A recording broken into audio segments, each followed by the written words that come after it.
ক্যাসেটটির শব্দ ধারণে এবং কম্পিউটারাইজ করি স্ফুটনে mobile Mona Lisa and audio Bagjola Banshtala মোড়। আসসালামু আলাইকুম ওয়া রাহমাতুল্লাহি ওয়া বারাকাতুহু। ভাই, বিক্ষিপ্তভাবে যারা ঘোরাফেরা করছেন, ইতস্ততা করছেন, কাল বিলম্ব করছেন, মেহেরবানি করে ওযু হয়ে এ পাক মাহফিলে এসে বসে যান। আল্লাহ তার রাসূলের দুটি কথাবার্তা শুনুন এবং তার উপরে আমল করে পরকালের পাথেহ সঞ্চয় করুন।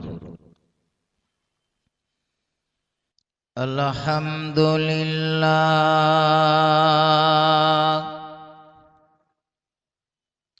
আলহামদুলিল্লাহ কাফা ওয়া সালামুন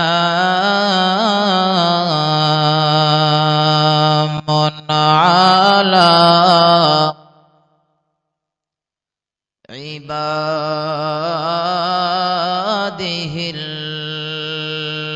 ইবাদিহিল্লাযীনা ইসতাফা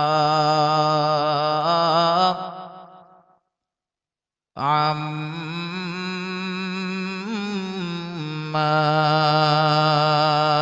বা'দ فقد قال الله تعالى في كلام المجيد وفي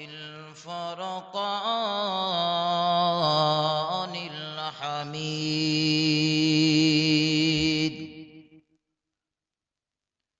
أعوذ بالله من الشيطان الرجيم.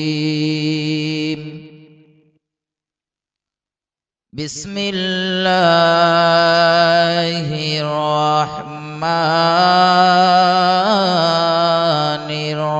الرحيم. إن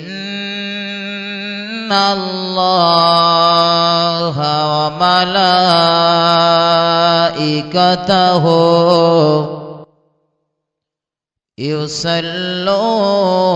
يصلون على النبي يا أيها الذين آمنوا صلوا عليه وسلموا تسليما. اللهم صل على سيدنا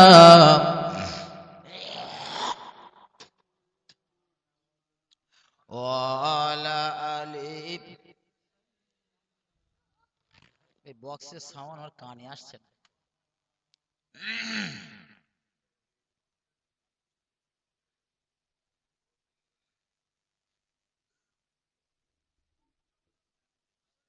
দেখো কেমন ঈমান এনেছে আমার নবীর সাহাবারা, সে যুগের সাহাবারা। দেখো কেমন ঈমান এনেছে আমার নবীর সাহাবারা, সে যুগের সাহাবারা। গোপনে বেলাল আনিল ঈমান পড়ে লা ইলাহা ইল্লাল্লাহ। দেখো কেমন ঈমান এনেছে আমার নবীর সাহাবারা, সে যুগের সাহাবারা। গোপনে বেলাল আনিল ঈমান পড়ে লা ইলাহা ইল্লাল্লাহ দেখো কেমনি ঈমান এনেছে আমার নবীর সাহাবারা সে যুগের সাহাবারা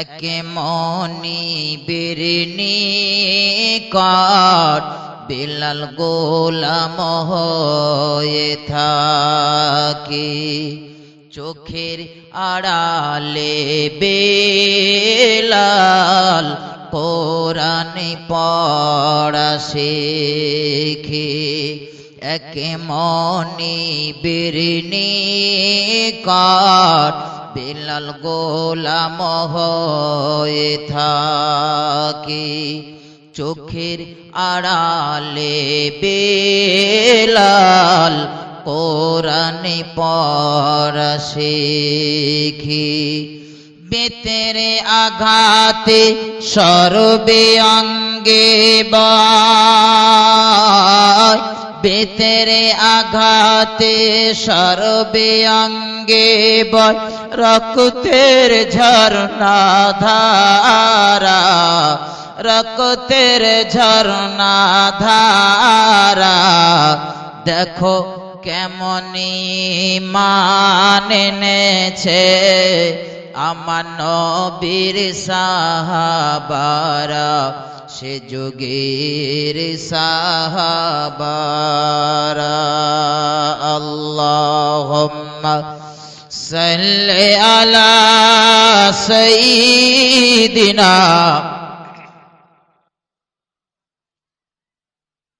সাউন্ড আসতেছ না মনে করেন একদম সাউন্ড আসতেছ না সাউন্ড হালকা একটুখানি ভাষাও না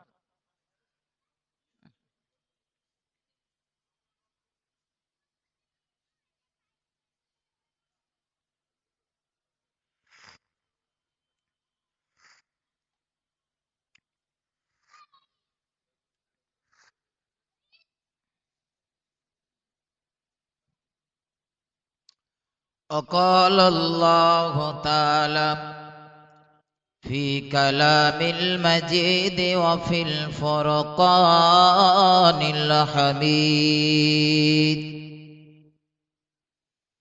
كل نفس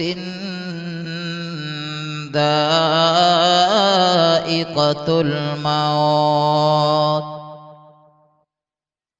وقال الله تعالى في كلام المجيد وفي الفرقان الحميد إنما يخشى الله من عباده العلماء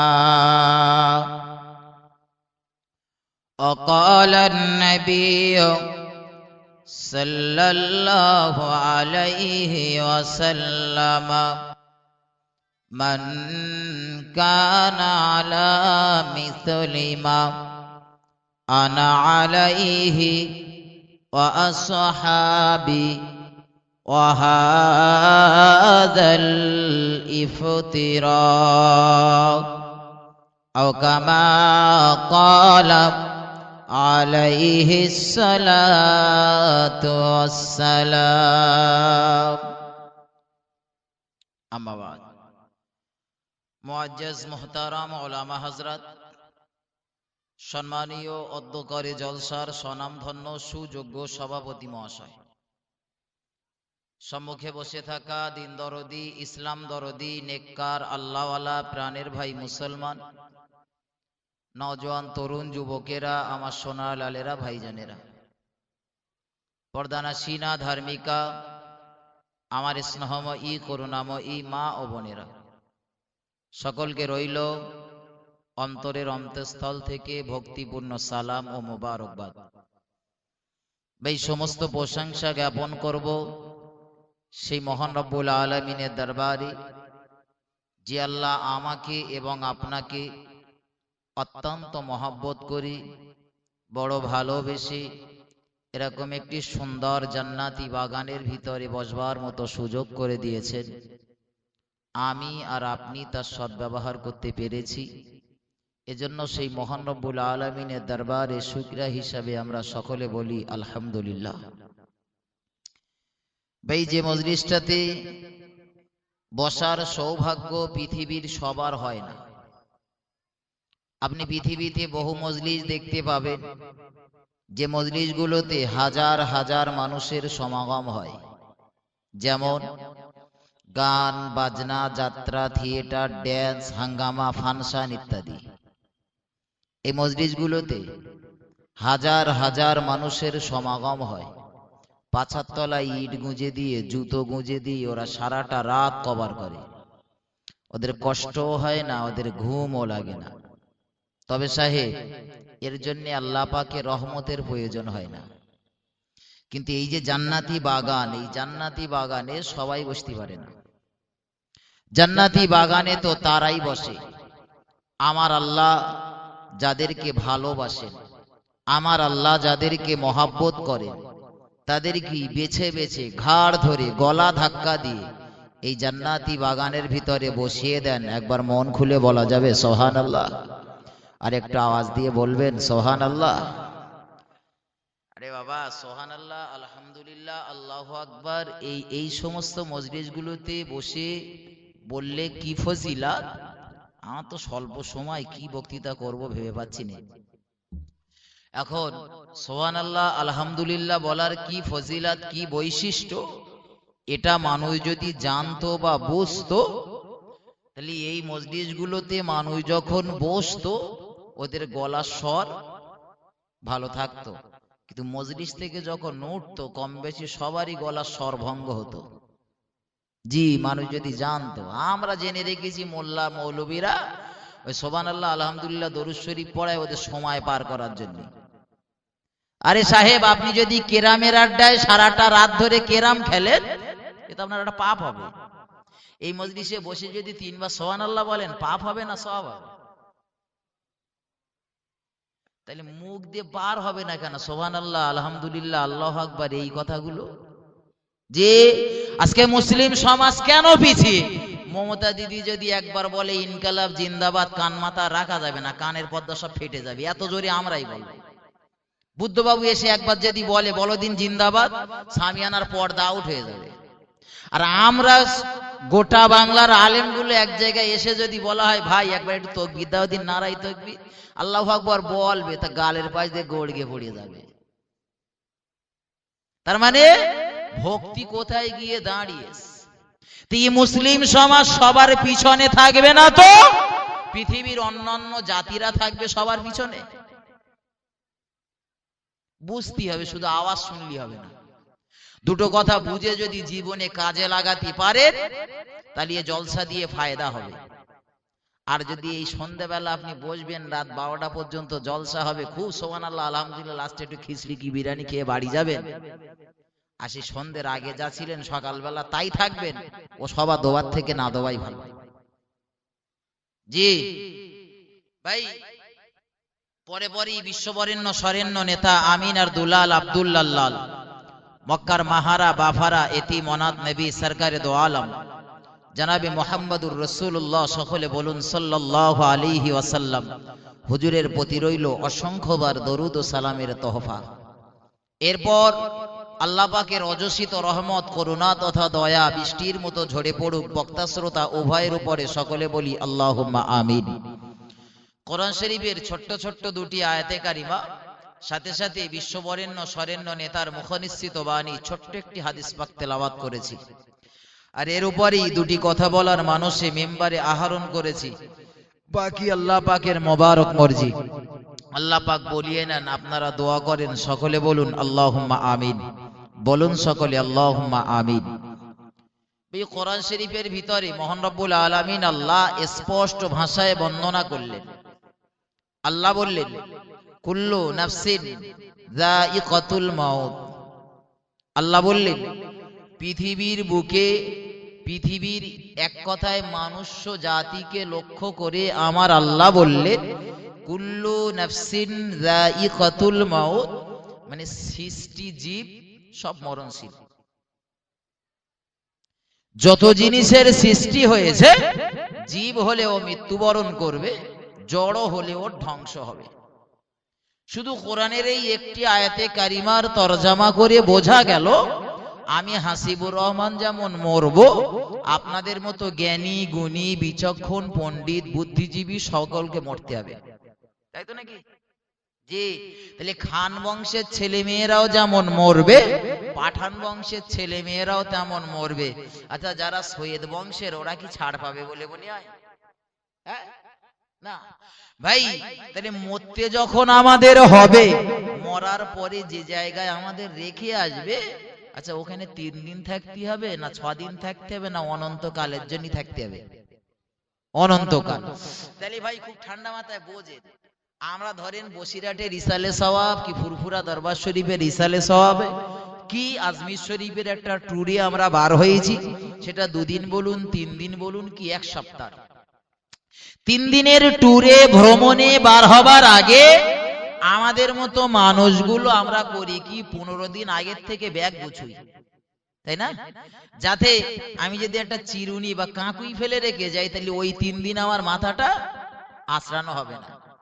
আমি যদি একটা লুঙ্গি ফেলে রেখে যাই, তো এই 3 দিন গোসল করার পরে আমি লুঙ্গি পরবো কি না নিয়ে গেলি?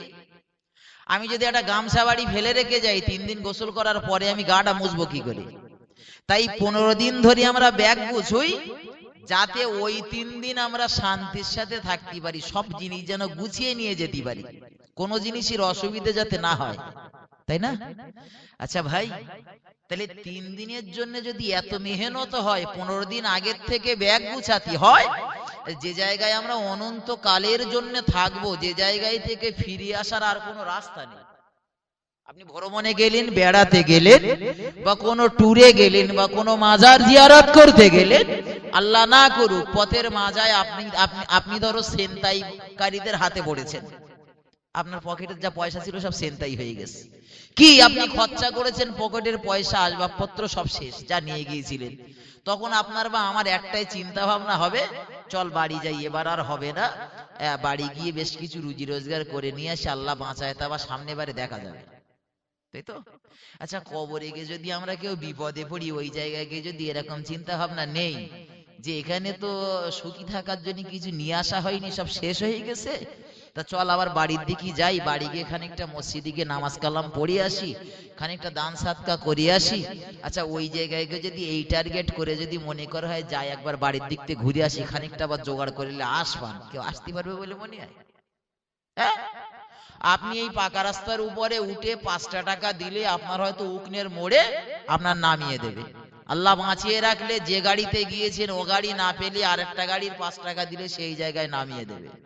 কিন্তু যে একবার কবর গায়ে গিয়েছে, যাকে একবার নীরব নগরে শোয়ানো হয়েছে, 3.5 হাত কবরে যাকে মিনহা খলাকনাকুম বলে শুইয়ে দেওয়া হয়েছে, সাদা কাপড়ের কাপড় একবার যার পরানো হয়েছে, মানুষের কাঁধের উপরে ওই যে হেলিকপ্টারটা যায়, ওই হেলিকপ্টারে করে যার গিয়ে ওই কবরে নামিয়ে দিয়ে এসেছে। আচ্ছা, ওই জায়গায় গিয়ে সে যদি বলে ভাই পৃথিবীতে 10 কোটি রোজগার করেছিল, তার ভেতরে 9 কোটি তো দিচ্ছি, একবার আমার একটু বাড়ির দিকে লে যা, কেউ লেসবে বলে মনে হয়? তাই ওই জায়গায় যাবার আগে আমাদের ব্যাগ গুছানোর প্রয়োজন রয়েছে না নেই? একটু কথা বলেন। হ্যাঁ, ব্যাগ গোছাচ্ছি তো নাকি? এখনো ব্যাগই কিনিনি। যে একটুখানি ঠান্ডা মাথায় ভাবেন। আমি কোরআনের একটি আয়াতে শুধু তরজমা করেছি, এবার একটা হাদিস শরীফের কথা বলি, আমি আমার মূল বক্তৃতার দিকে এগোবো।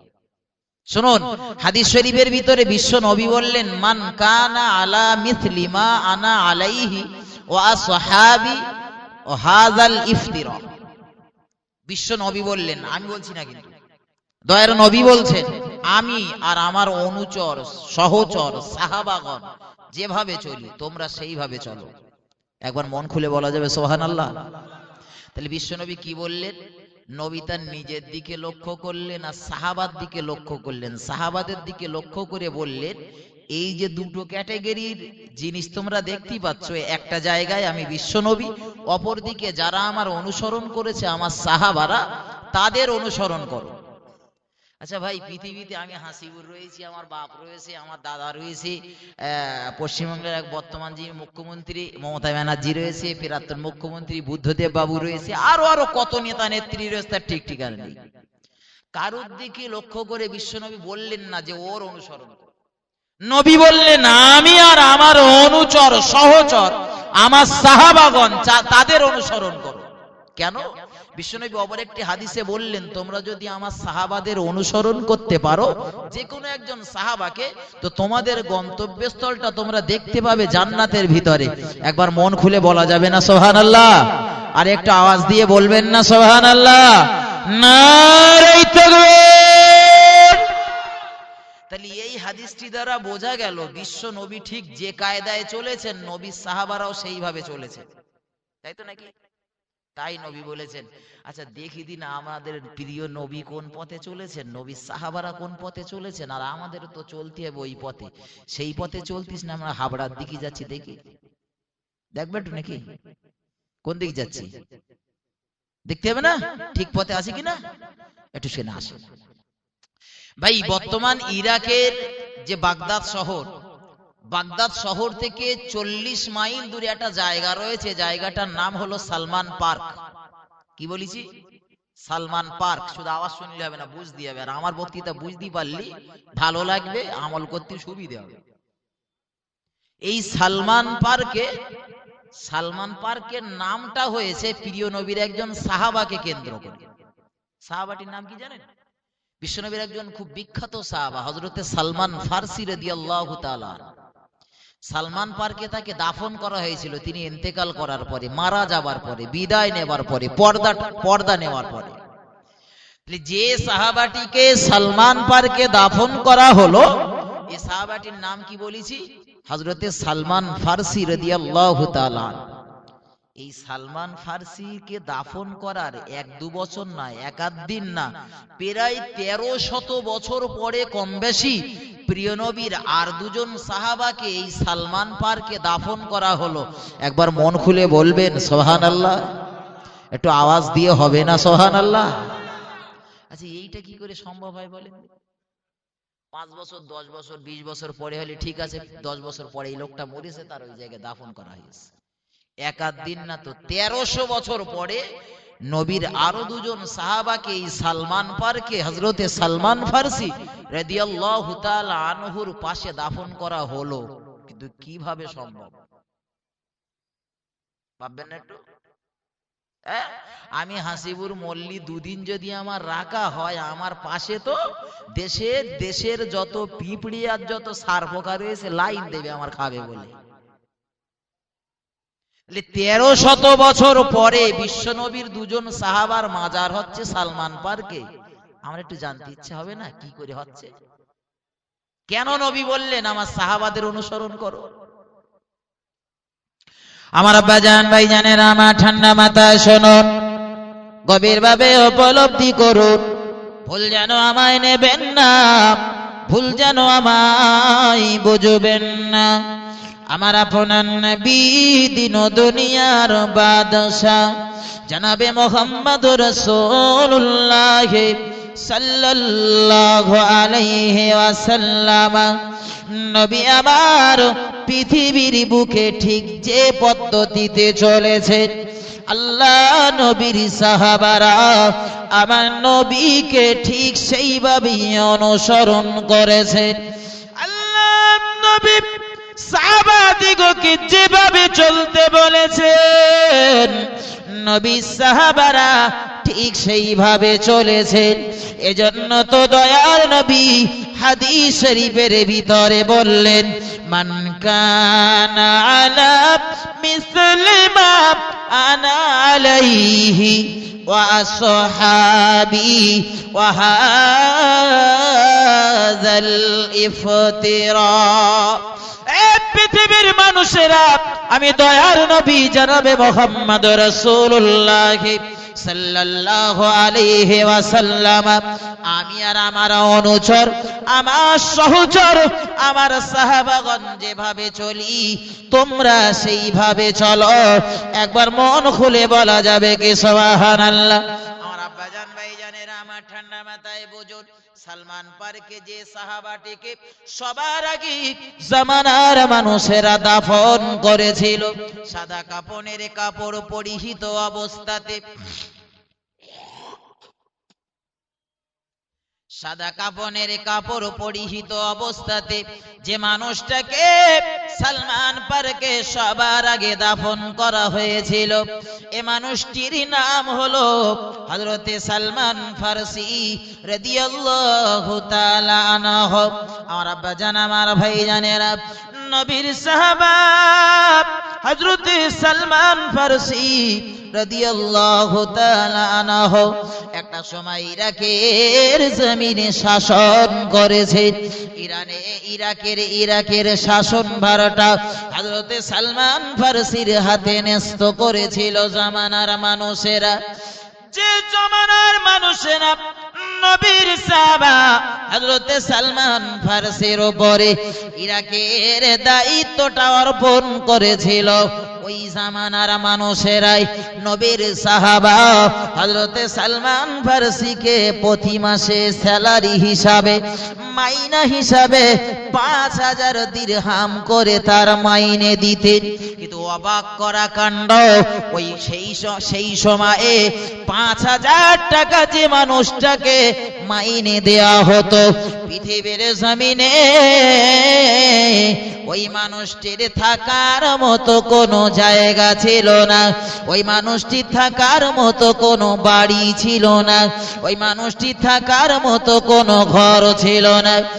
মসজিদে নামাজ পড়েছেন, আল্লাহর জিকির আজকার করেছেন, আল্লাহ নামের জিকির করে নিজের জীবনটা ধন্য করেছেন, রাজত্ব পরিচালনা করেছেন।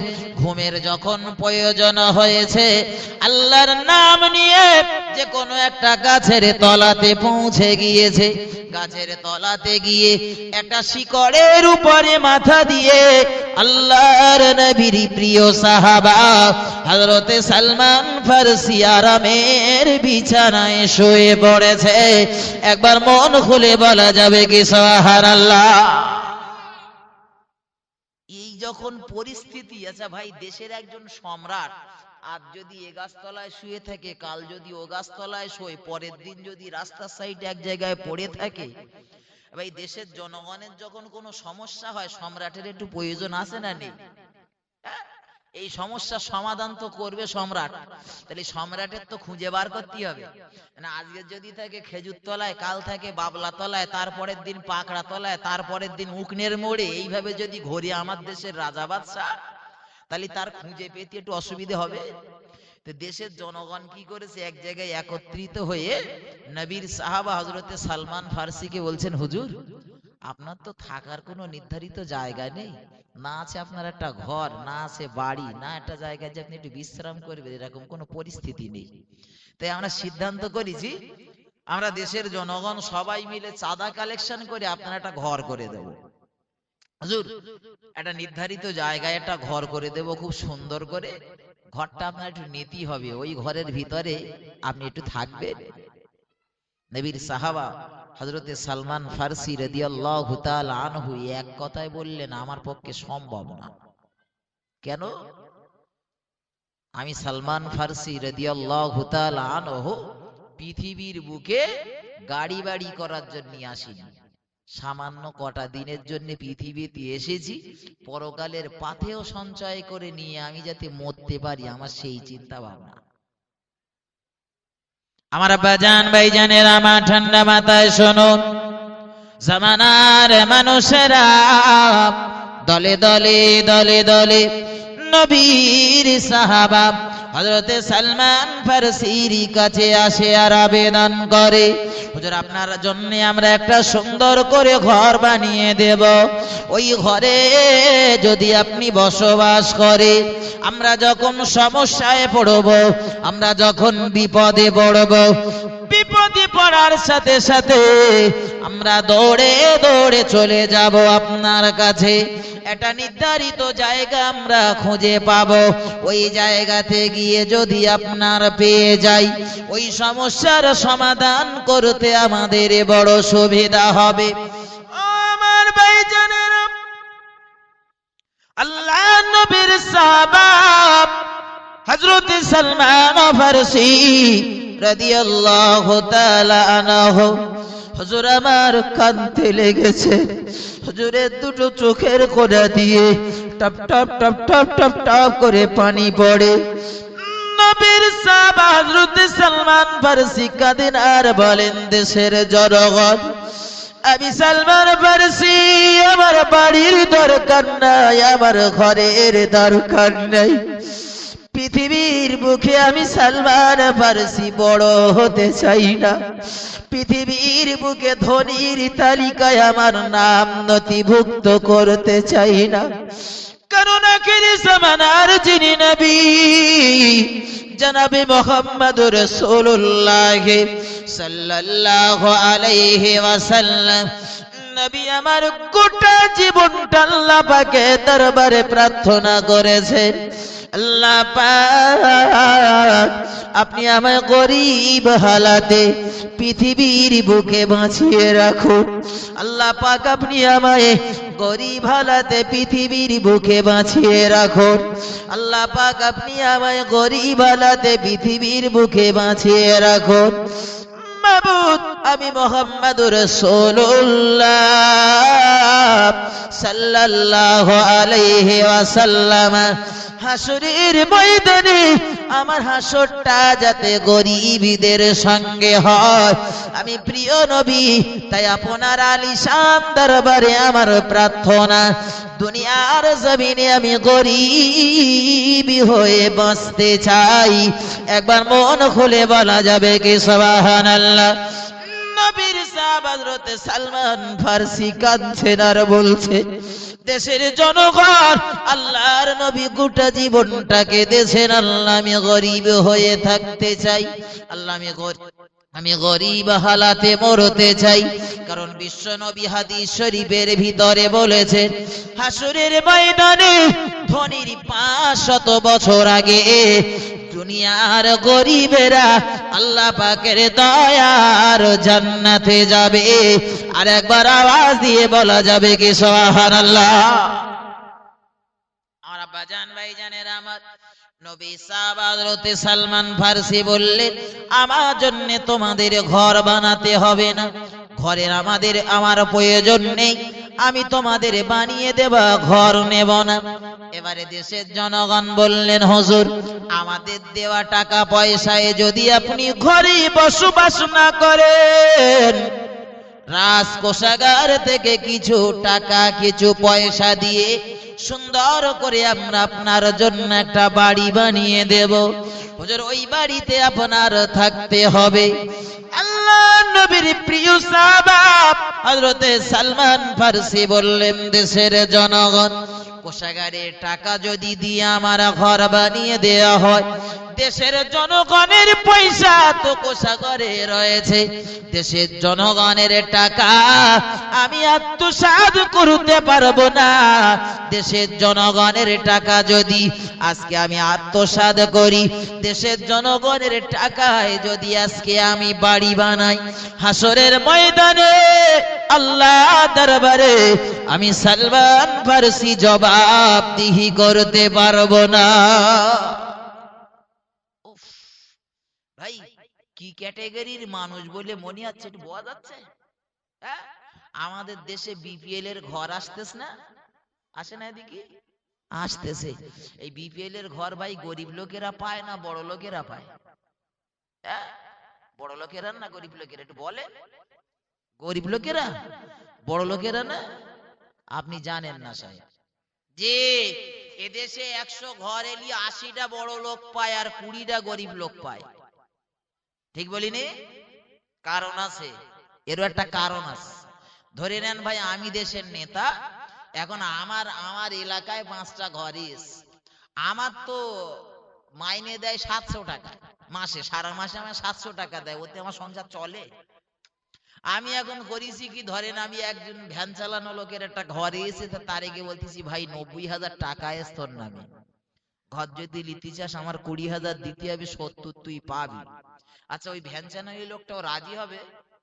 ও তো জীবনে একসাথে 90,000 টাকা দেখিনি। ও বলবে আমার দেশে টাকা তুমি লোবা কেন, সব টাকা আমার দিতে হবে।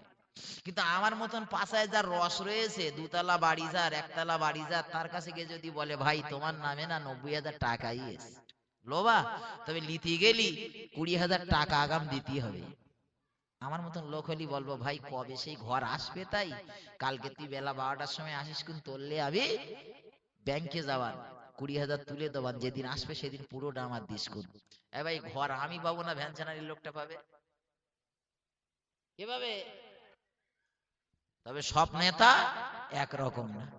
জি, কিছু নেতা রয়েছে সত্যি তারা সমাজের কাজ করে। জি ভাই, আমি যে কথা বলছিলাম, নবীর সাহাবা হযরতে সালমান ফারসির কাছে ঘর তৈরি করে তারা অনুনয় বিনয় করতেছে, বুঝে একটা ঘর বানিয়ে দিচ্ছে, আপনি নেন। কিন্তু সালমান ফারসি বলতেছে আমার পক্ষে সম্ভব না, আমি ঘর নেব না। আমার আব্বাজান ভাইজানেরা, আমার আপনার নবী দিন ও দুনিয়ার বাদশাহ জনাবে মুহাম্মদুর রাসূলুল্লাহ সাল্লাল্লাহু আলাইহি ওয়াসাল্লাম, নবীর সাহাবা হযরতে সালমান ফারসির নিকটে আর একজন ব্যক্তি গিয়ে হাজির। হুজুর, দেশের জনগণ সকলে সম্মিলিতভাবে আপনার জন্য যখন একটা ঘর বানিয়ে দেবে বলছে, আপনার জন্য একটা বাড়ি বানিয়ে দেবে বলছে, তাহলে আপনি ওই ঘরে কেন বসবাস করবেন না? দেশের জনগণের টাকায় ঘর বাড়ি যদি আপনি না নেন, তবে আমি নিজে সিদ্ধান্ত করছি কমপ্লিট একটা ঘর বানাতে গেলে যত পয়সার প্রয়োজন হয়, যত অর্থের প্রয়োজন হবে, সমস্ত অর্থ সমস্ত পয়সা আমি নিজে খরচা করব, কিন্তু ওই ঘরের ভিতরে আপনার বসবাস করতে হবে। আমার আব্বাজান ভাইজানেরা, আমার আল্লাহর নবী সাহাবা হযরতে সালমান ফারসি রাদিয়াল্লাহু তাআলা আনহু বলেন, আমার ভাইজানেরা, আমি নবীর সাহাবা সালমান, আমার জন্য যদি তোমরা সত্যি ঘর বানিয়ে দাও, তবে তোমরা যে তোমাদের ইচ্ছাকৃত ভাবে তোমরা যে কায়দায় ঘর বানাবে, ও ঘর আমি নবীর সাহাবা হযরতে সালমান ফারসি নেব না। কারণ আমি যেভাবে ঘর বানিয়ে দিতে বলবো, ওইভাবে যদি তোমরা আমার জন্য একটা ঘর বানিয়ে দাও, আমি নবীর সাহাবা তোমাদের বানিয়ে দেবা, ওই ঘরের ভিতরে বসবাস করব। এলাকার জনগণ বলল, হুজুর যে কায়দায় বলবেন ঘর বানিয়ে দিতে, যে নকশায় ঘর বানিয়ে দিতে বলবেন, সেই নকশায় বানিয়ে দেব।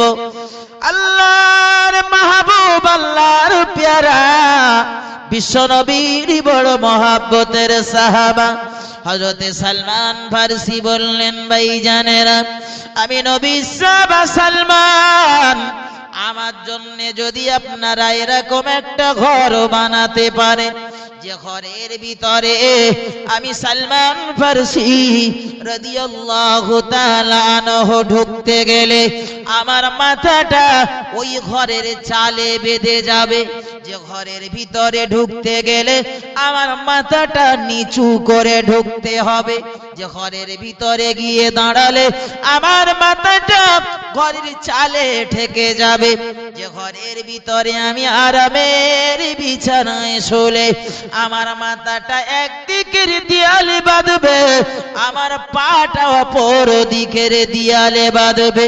এরকম একটা ঘর যদি আমি নবীর সাহাবা হযরতে সালমান ফারসির জন্য বানিয়ে দিতে পারো, তাহলে তোমাদের বানিয়ে দেবা ওই ঘরের ভিতরে আমি বসবাস করব।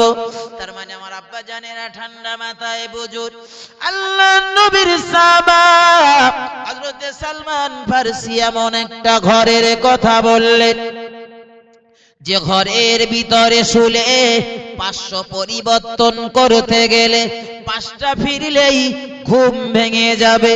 গভীর রজনীতে উঠে আল্লাহ নবীর সাহাবা হযরতে সালমান ফারসি যেন উঠে দুবার হলেও আল্লাহকে আল্লাহ আল্লাহ বলে ডেকে মাবুদের নৈকট্য অর্জন করতে পারে, এরকম একটা ঘরের জন্য নবীর সাহাবা সালমান ফারসি অনুমতি দিয়েছে। ও সোনার মানিক, আমার আব্বা জানেরা, আমার মায়েরা, বোনেরা, বেটিরা গভীর ভাবে উপলব্ধি করুন। বিশ্ব নবীর সাহাবা বলেছেন, আমার জন্য এমন একটা ঘর তোমরা বানিয়ে দেবে যে ঘরের ভিতরে বসবাস করতে গিয়ে আমি সালমান ফারসি যেন আমার আল্লাহকে না ভুলে যাই। একবার আওয়াজ দিয়ে বলা যাবে কি সুবহানাল্লাহ? আর আমরা ঘর বানানোর সময় শুধু রাজমিস্ত্রির ডাকবো না, রাজমিস্ত্রি তো ধল তার যাতে 10,000 টাকা দিয়ে আর একটা লোকের আনবো, সেটা কি বলেন? ইঞ্জিনিয়ার ওরে এনে বলবো, ভাই রাস্তার ধারে আমার বাড়ি, এমন ডিজাইন এমন নকশা মারতে হবে যাতে রাস্তা দিয়ে গাড়ি ঘোড়া যাওয়ার পথে আমার বাড়িটা দেখে যেন মাঝে মধ্যে আমার বাড়ির সামনে 2-4টা অ্যাক্সিডেন্ট হয়। আমার ঘরের ভিতরে যেন 3টে তক্তপোষ পড়ে, 2টো খাট পড়ে, শোকেস, আলমারি, ড্রেসিং টেবিল সব যেন পড়ে ওর মধ্যে। একটা ঘরের ভিতরে সব যেন ভরা যায়। কারণ আমার তো আবার 2টো ছেলে রে, বিয়ে দেওয়ার সময় শ্বশুর বাড়ির থেকে কিছু জিনিসপত্র দেবে, সেগুলো রাখবো কোথায়? ঘরটা আমার একটু বড় হওয়ার দরকার। জি, ঠান্ডা মাথায় বোঝেন কেন বিশ্ব নবী বললেন আমার সাহাবাদের অনুসরণ করো। এই সাহাবাটি যখন মুরমুষ অবস্থাতে মৃত্যু শয্যায় শায়িত, হযরত সালমান ফারসির জন্য ঠিক ওই ক্যাটাগরির একটা ঘর বানিয়ে দেওয়া হয়েছে, যে ক্যাটাগরির কথা হযরত সালমান ফারসি বলেছেন। সালমান ফারসি রাদিয়াল্লাহু তাআলা আনহু ওই ঘরের ভিতরে বসবাস করছেন। মৃত্যু শয্যায় শায়িত হযরত সালমান ফারসি, একেবারে শেষ কথাটা শুনুন। সালমান ফারসি মৃত্যু শয্যায় শায়িত, শরীরটা বড় অসুস্থ। এলাকার মানুষ দলে দলে দলে দলে আসতেছে নবীর সাহাবা হযরতে সালমান ফারসিকে দেখতে। কেন বলেন? বিশ্ব নবী বলেছেন, আপনি যদি কোনো মুরমুজ ব্যক্তিকে দেখতে যান, সেটা তার বাড়ি হোক, হসপিটাল হোক, আর নার্সিং হোমে হোক, যেখানেই হোক, আপনি যদি কোনো মুরমুজ ব্যক্তিকে দেখতে যান, অসুস্থ ব্যক্তিকে দেখতে যান, আল্লাহর নবী বললেন, যে পথটা ক্রস করে, যে পথটা হেঁটে বা বাহনের উপরে সওয়ার হয়ে তুমি চলছো, ওই মুরমুজ ব্যক্তি পর্যন্ত, অসুস্থ ব্যক্তি পর্যন্ত ওই পথটা তুমি জান্নাতের ভিতরে হাঁটছো। একবার মন খুলে বলুন সুবহানাল্লাহ। আমাদের দেশেও মানুষ অসুস্থ হলি, শরীর অসুস্থ হলি, রোগ বালা মুসিবত হলি, আমরাও যাই দেখতে। তবে একটা ক্যাটাগরির ভাগ রয়েছে। গ্রামের যে মানুষটা 2বার হজ করেছে, গ্রামের যে মানুষটা টাকা পয়সার একটু চাপ রয়েছে, যে মানুষটা মল্লি 40 দিন পার হবে না কিন্তু একটা সবরাসানি হবে, 4টে গরু জবাই হবে, কি আরো খুব চাঙ্গা করে খানা মেজবানি হবে, আমার পাতে 250 গ্রাম গোশত পড়বে, ওই মানুষটার যদি আমরা শুনেছি যে ওর একটু অসুস্থ, তা ওর বাড়ির সামনে, ওর বাড়ির উঠোনে আর পা গলানির জায়গা থাকবে না। কিন্তু গ্রামের যে মানুষটা সত্যি অসহায়, যার দিনের বেলা না বার হলি, যার সংসারে অন্যান্য সদস্যদের মুখে রুজি তুলে দিতে পারে না, ওই মানুষটা যদি অসহায় হয়, ওই মানুষটা যদি একবার একটু বিছানায় পড়েছে, ও সামন্দে যাবে, হোঁচট খেয়েও একবার ওর বাড়ির দিকে পড়বে না। এরকম লোকেরও অভাব নেই। কারণ 40 দিন তো দূরের কথা, 4 বছরে ও মল্লি তো খানা হবে না। তাহলে যেখানে গিয়ে লস হবে সেখানে যাবো কেন? আমার আব্বা জান, ভাই জানেরা আমার, ঠান্ডা মাথায় শুনুন, রাগ করলে হবে না গো বাবা, রাগ করলে হবে না। আমি হাসিবুর আমার বাবা কেলে কথা বলছি না, আমি হাসিবুর তো আপনাদের সামনে আল্লাহর হাবিবের হাদিস শরীফ থেকে তুলে ধরছি। আপনি যদি আমার বক্তৃতা শুনে রাগ করেন, তবে আপনি তো পরোক্ষভাবে দ্বীনের নবীর প্রতি রাগ করেছেন। আমি কোরআনের কথা বলবো, আপনি যদি কোরআনের কথা শুনে রাগ করেছেন, তাহলে আপনি জেনে রাখুন, আমি হাসিবুর আমার প্রতি রাগ করলেন না, রাগটা করেছেন খোদ মহান রব্বুল আলামিনের উপরে। কত রাগ করবে এইবার? কত যে সমাজে একদল মানুষ বার হয়েছে, একটা কথা একটু চেড়ে বললি সকালবেলা চার দোকানে, জানিস সেই অমুক মোল সাহেবই বলে গেছে। আচ্ছা, মোল সাহেবরা যে কথাগুলো বলে, ওরা কি বানানো কথা বলে? তো কোরআন হাদিস থেকে তুলে বলে। তাহলে কোরআন হাদিস থেকে একটি কথা যদি আপনাদের সামনে উপস্থাপন করি আমি, হয় সেটি কোরআনে রয়েছে, নয় হাদিসে রয়েছে, নাই ফুরফুরা দরবার শরীফের আমাদের সকলের নয়নের মণি মুজাদ্দিদে জামান আল্লাহ হযরত দাদা হুজুর রাহমাতুল্লাহ আলাইহি বলেছেন, অথবা বসিরহাটের জমিনে ঘুমিয়ে রয়েছেন আল্লামা বাঙ্গাল, আল্লামা হিন্দ, আল্লামা রোহাল আমিন রাহমাতুল্লাহ আলাইহি বলেছেন। মানে এদের কথা যদি একটু বলি আর কেউ যদি রাগ করে, তাহলে ভাই রাগটা কিন্তু সেই তাদের উপরে করা হচ্ছে, আমার উপরে না। ওরা বলেছেন, আমি তো ভাষ্যকারের মতন শুধু আপনাদের সামনে তুলে দিচ্ছি। জি, তাহলে রাগ করার আগে একবার একটু ভাবতে হবে আমি রাগটা করতেছি কার উপরে। আমার বাজান ভাই জানেরা আমার, আল্লাহ নবী সাহাবা হযরতে সালমান ফারসি রাদিয়াল্লাহু তাআলা আনহু হুজুর আমার মৃত্যু শয্যায় শায়িত, দেশের জনগণ দলে দলে দলে দলে দলে দলে হুজুরের কাছে দেখা করতে যান। আল্লাহ নবীর একজন সাহাবা এই সংবাদটা পাওয়ার সাথে সাথে হযরতে সালমান ফারসির বাড়িতে গিয়ে হাজির।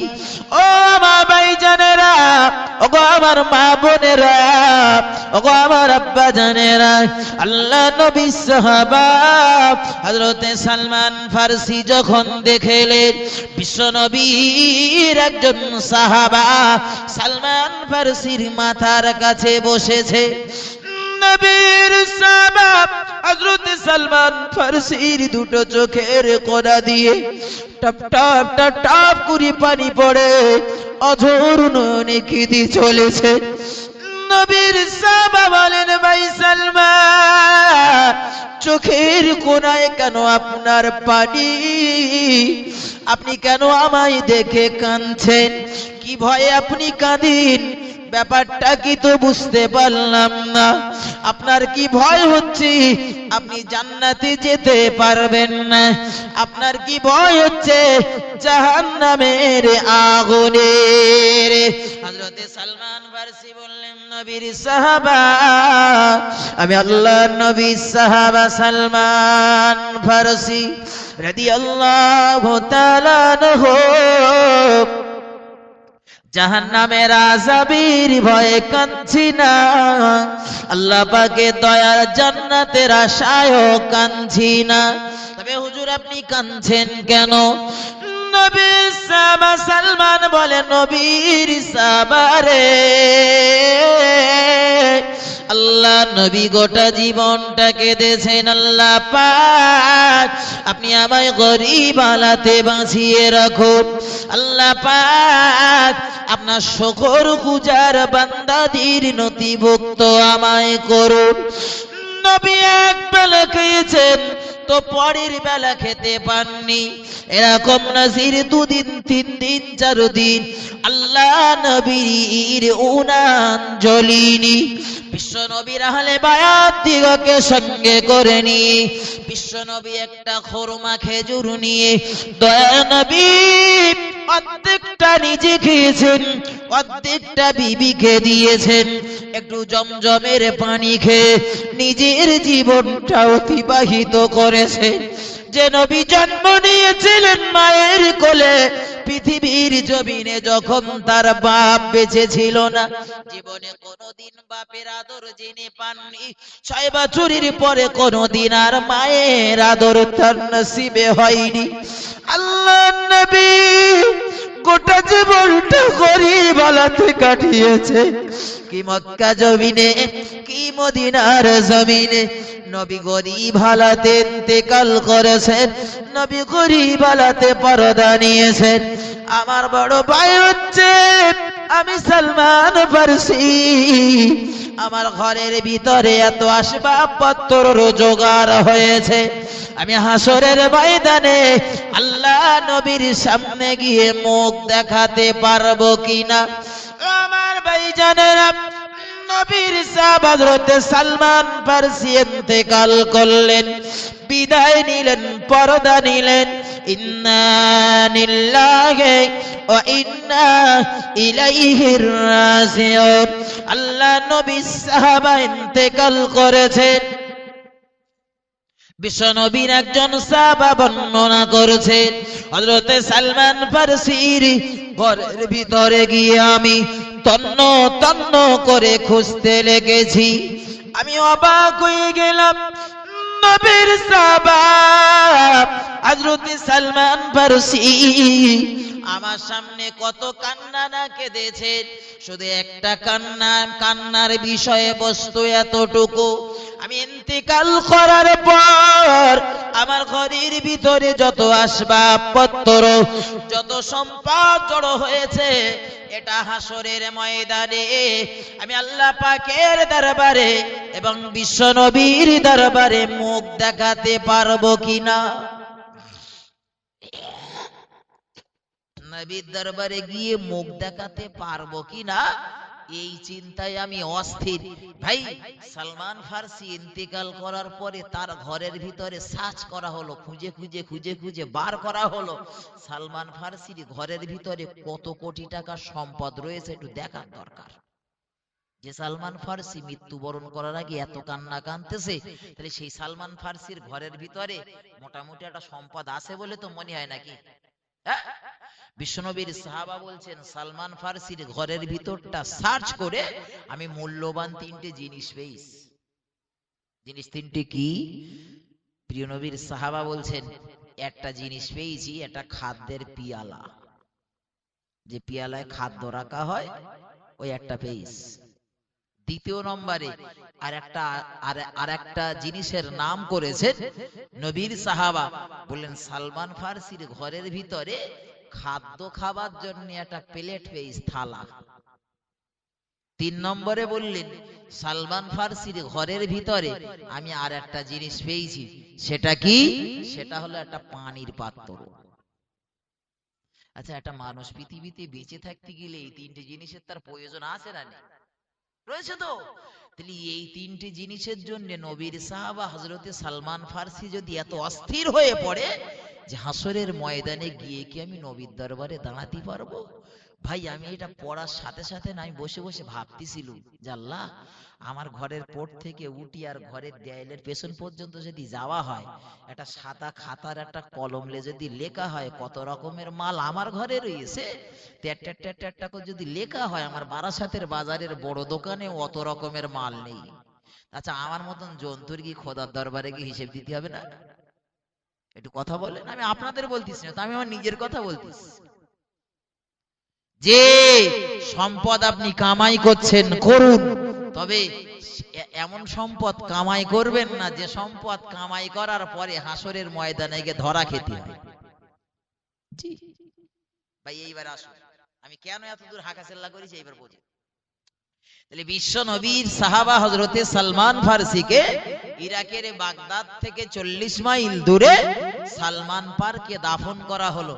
আর এই জায়গায় নবীর আর দুজন সাহাবাকে পরপর দাফন করা হয়েছিল একই সাথে, কিন্তু সেটা 1300 বছর পরে। সেটা সম্ভব হলো কি করে? তাহলে কি এই দুটো সাহাবা পৃথিবীর জমিনে বেঁচে ছিলেন? ইতিহাস তো তা সাক্ষ্য দেয় না যে নবীর সাহাবারা 1300-1400 বছর বেঁচে ছিলেন। আমি দুটো সাহাবার নাম বলতেছি, নাম দুটো শুনেছেন কি বলবেন? একজন সাহাবা, তার নাম হলো হযরতে হুযাইফা রাদিয়াল্লাহু তাআলা। আরেকটি সাহাবা হযরতে জাবির বিন আব্দুল্লাহ আনসারী রাদিয়াল্লাহু তাআলা, যেটা শর্ট কথায় শর্টে আমরা যারে চিনি হযরত জাবির রাদিয়াল্লাহু তাআলা। এই দুটোর নাম আপনারা শুনেছেন?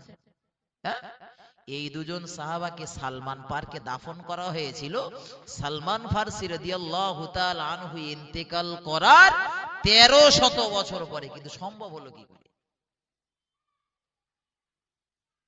আমার আব্বাজান ভাইজানের আমার ঠান্ডা মাথায় শোনো, গভীর ভাবে উপলব্ধি করুন, আমার আপনার নবী দিন দুনিয়ার বাদশা মক্কার জমিনে কলেমার দাওয়াত দিয়েছে। মক্কার মানুষেরা আমার নবীকে পাগল বলে তাড়িয়ে দিয়েছে। নবী আবার কলেমার দাওয়াত দিয়েছে। মক্কার মানুষেরা আমার নবীকে কায্যাব বলে তাড়িয়ে দিয়েছে।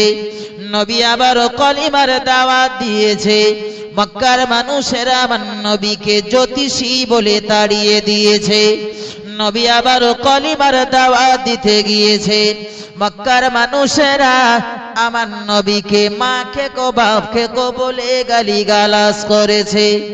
নবী আবারও কলিমার দাওয়াত দিতে গিয়েছে। মক্কার মানুষেরা আমার নবীর মুখে লক্ষ্য করে আমার নবীর মুখে থুতু নিক্ষেপ করেছে। নবী আবারও কলিমার দাওয়াত দিতে গেল। মক্কার মানুষেরা আমার নবীর স্কন্ধের উপরে, আমার নবীর কাঁধের উপরে, আমার নবীর ঘাড়ের উপরে উটের পচা নাড়ি ভুড়িগুলো চাপিয়ে দিল। নবী আবারও কলিমার দাওয়াত দিতে গেল। মক্কার মানুষেরা আমার নবীর উপরে অত্যাচারীর স্টিমার রুলার চালিয়ে দিল। শেষ সময় দিনের নবী মক্কার কুফফারদের অত্যাচার সইতে না পেরে বিশ্ব নবীকে হিজরাত করে মক্কার জমিন ছেড়ে মদিনায় চলে যেতে হলো। দিনের নবী মদিনার জমিনে গিয়েছে। মদিনার বুকে গিয়ে নবী আমার কলেমার দাওয়াত দিয়েছে। আল্লাহ নবীর একাধিক সাহাবাগুলোকে ডেকে ডেকে কলেমার দাওয়াত দিয়ে কখনো বা কোন রাজ্যের রাজার কাছে, কখনো বা কখনো কোন দেশের সম্রাটের কাছে, কখনো বা কোনো গ্রামে বিশ্ব নবীর সাহাবাদিগকে কলেমার দাওয়াত দিতে পাঠিয়েছেন। আল্লাহ নবী জনাবে মুহাম্মদুর রাসূলুল্লাহ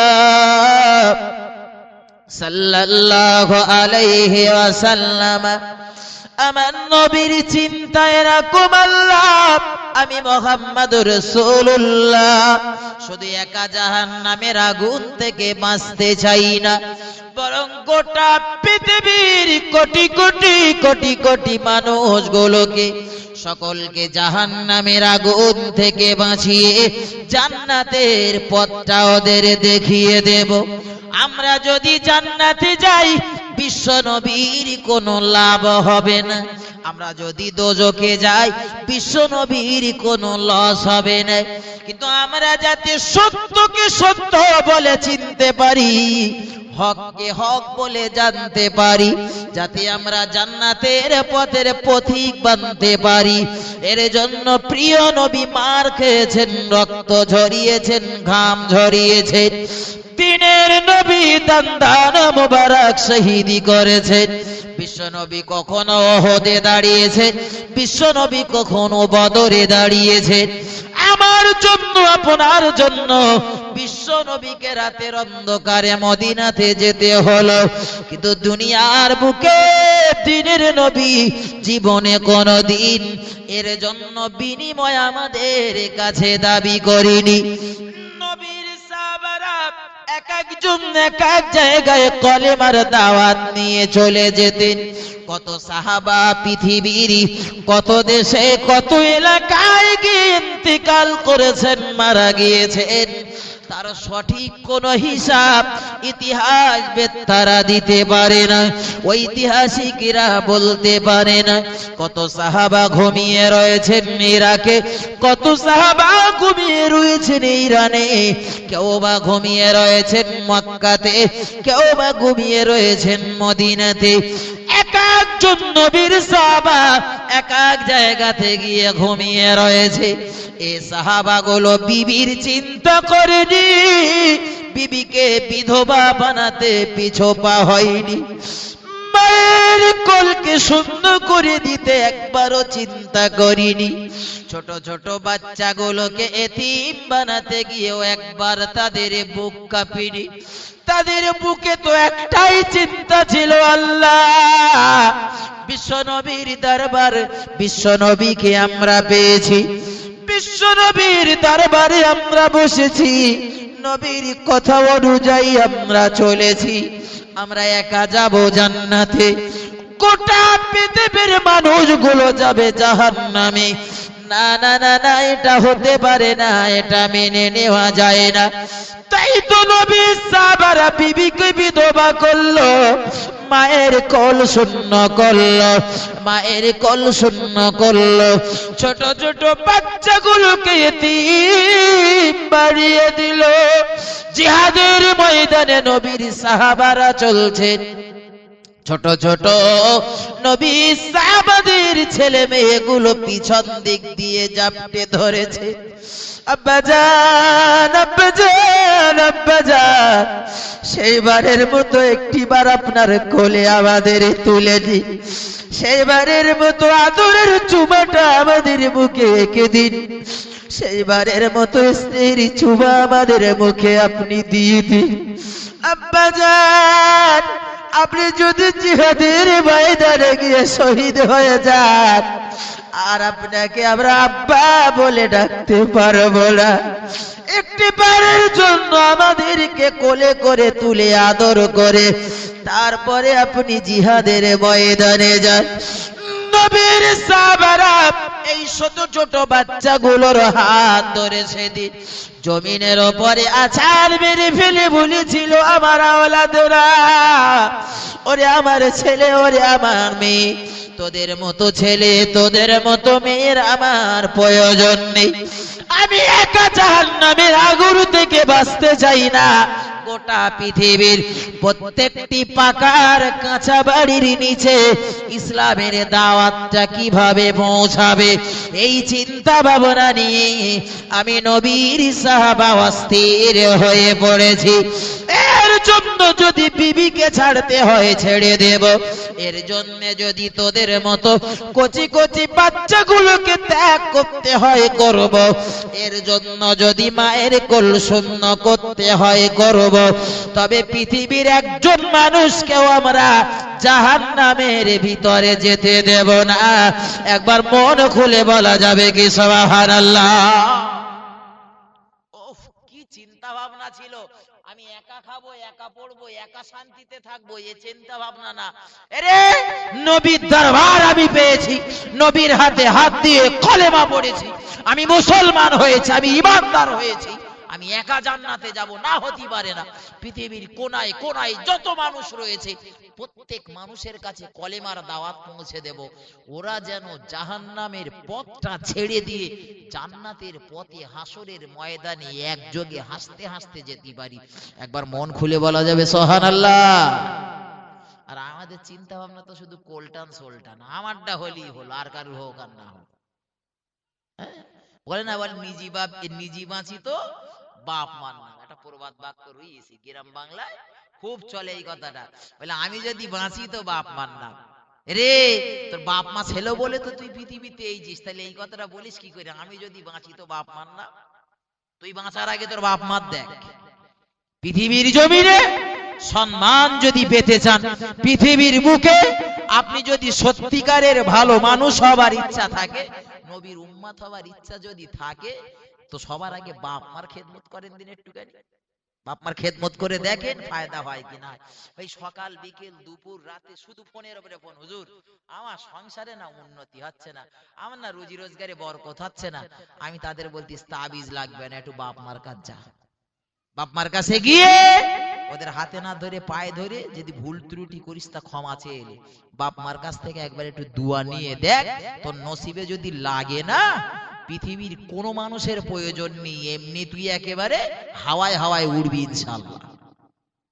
জি, বক্তৃতা আমি যেদিকে চলছিলাম, এখন নবীর সাহাবারা এই যে পৃথিবীর বিভিন্ন জায়গায় কলেমার দাওয়াত দিতে যেতেন, বহু সাহাবা ওই জায়গাতে গিয়ে ইন্তেকাল করতেন। এরকম দুজন সাহাবা, একজন সাহাবার নাম হযরতে হুযায়ফা, অপর আরেকজন সাহাবা হলেন হযরতে জাবির বিন আব্দুল্লাহ আনসারী রাদিয়াল্লাহু তাআলা আনহুমা। এই দুজন সাহাবা ইরাকের জমিনে কলেমার দাওয়াত দিতে দিতে ইন্তেকাল করলেন, মারা গেলেন। জমানার মানুষেরা এই দুজন মানুষকে নিয়ে, ইরাকে একটা নদী রয়েছে, নদীটির নাম হলো দিজলা। দিজলা নদীর থেকে বহু দূরে একটা জায়গায় তাদের দাফন করে দেওয়া হলো, তাদের কবর খুঁড়ে তার ভিতরে তাদের রেখে দেওয়া হলো। একদিন, দুদিন, 3 দিন, 4 দিন, 5 দিন, 1 মাস 2 মাস এইভাবে কাটতে কাটতে কাটতে কাটতে কাটতে কাটতে 1300 বছর অতিক্রান্ত হয়ে গেল। আজকের এই ইংরেজি সাল হলো 1415 শেষ লগ্নে। আমি যে আপনাদের কাছে যে কথাটা বলবো, আজ থেকে বেশ কয়েক বছর আগে, 50 বছর আগে, 1932 খ্রিস্টাব্দের একটা ছোট্ট কথা আপনাদের মাথায় দিয়ে যাচ্ছে, একটু গভীরভাবে বোঝেন। এই 1932 খ্রিস্টাব্দে বিশ্বনবীর এই যে দুজন সাহাবাকে দাফন করা হয়েছিল, এই দুজন সাহাবার কবর কোথায় বলেছি? দিজলা নদীর পাড় থেকে অনেকটা দূরে। কিন্তু নদীর একটা বদ অভ্যাস হলো, ও ভাঙবে একদিকে আর গড়বে আর একদিকে, তাই না?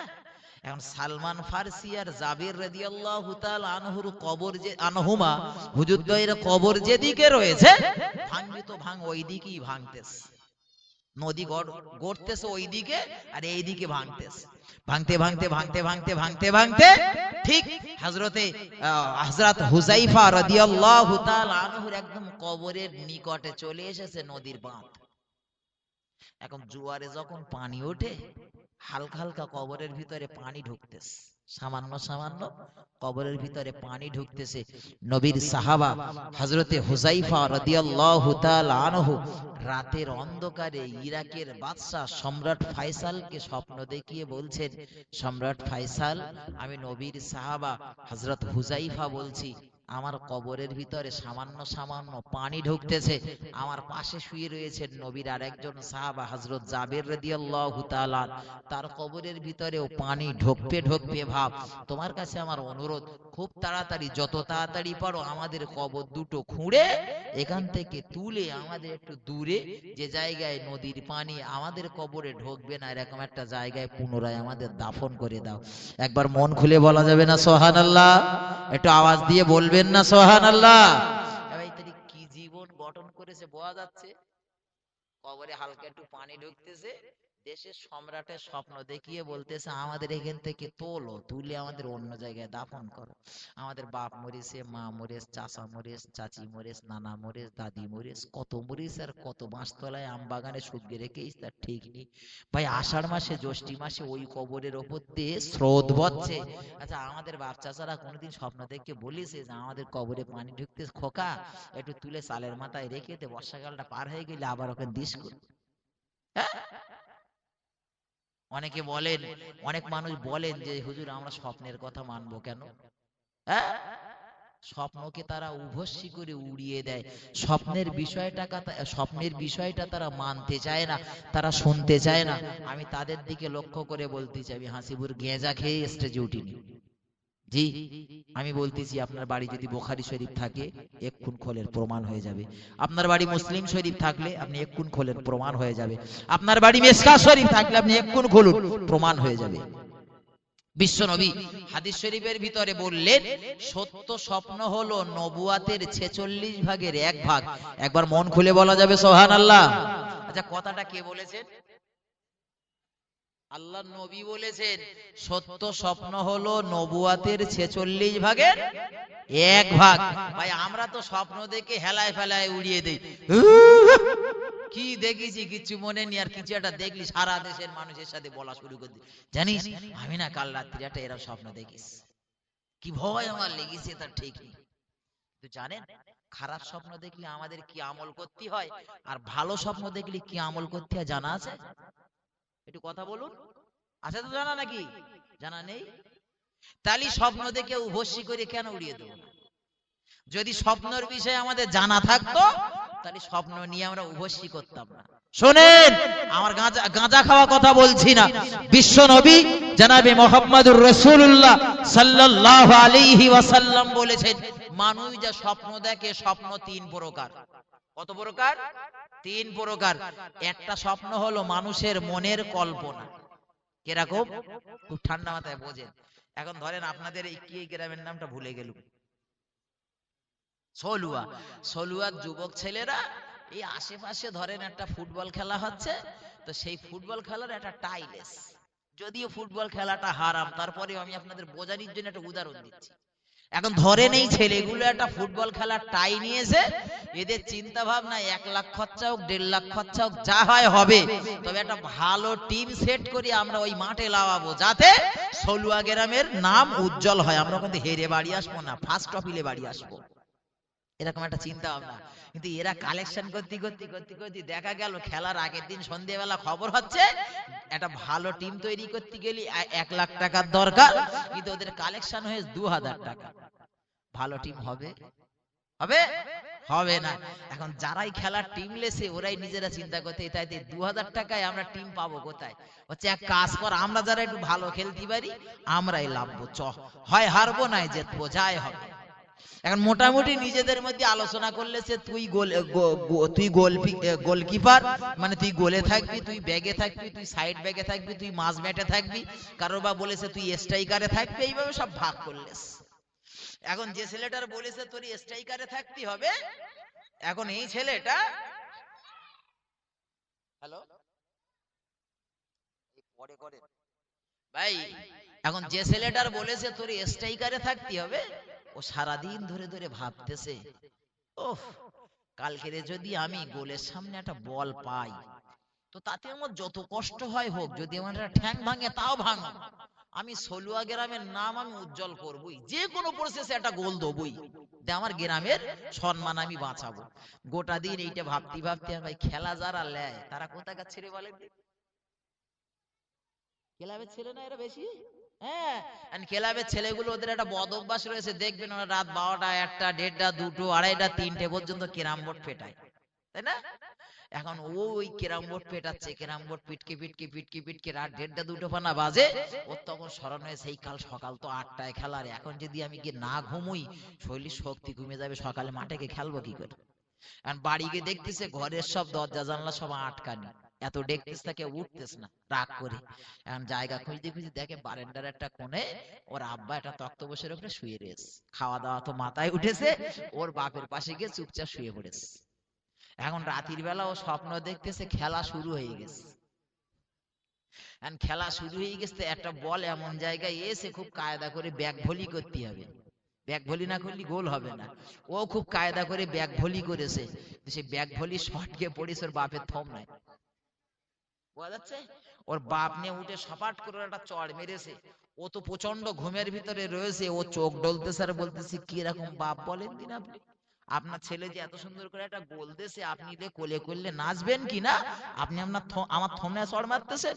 তোর বাপ তখন বলতেছে তুই যদি সত্যিকারের মাঠে গিয়ে ভালো গোল দিতিস তো তোর নিয়ে আমি আনন্দ করতাম, তুই তো ফুটবলে শট করিসনি, শট তো করেছিস আমার থম নাই। এই যে ক্যাটেগরির একটা জিনিস সারাদিন ভেবেছে, রাতের বেলায় এই বিষয়টা নিয়েও স্বপ্ন দেখেছে, এই যে বিষয়টা, এইটা হলো মানুষের মনের কল্পনা। একটা স্বপ্নের কথা বললো, আর একটা স্বপ্নের বর্ণনা বলছি শোনেন। বিশ্বনবী বলেছেন মানুষ আর এক প্রকারের স্বপ্ন দেখে, সে স্বপ্নটা হলো শয়তানের পক্ষ থেকে হয়। কিরকম? ছোট্ট এক্সাম্পল, আপনি ধরেন রাতের বেলা স্বপ্ন দেখছেন আপনার দুজন কি তিনজন এসে তুলে নিয়ে যাচ্ছে, অনেকটা উপরের দিকে নিয়ে গেছে, আর সেখানে গিয়ে আপনার ছেড়ে দিয়েছে, আপনি ঝপাত করে আষাঢ় খেয়ে জমিনে পড়েছেন, যেই পড়েছেন মাজা কোমর হাড় কোড় ভেঙে সব ধুলোপনা হয়ে গেছে, ঘুম থেকে উঠে দেখতেছেন আপনার কিচ্ছু হয়নি।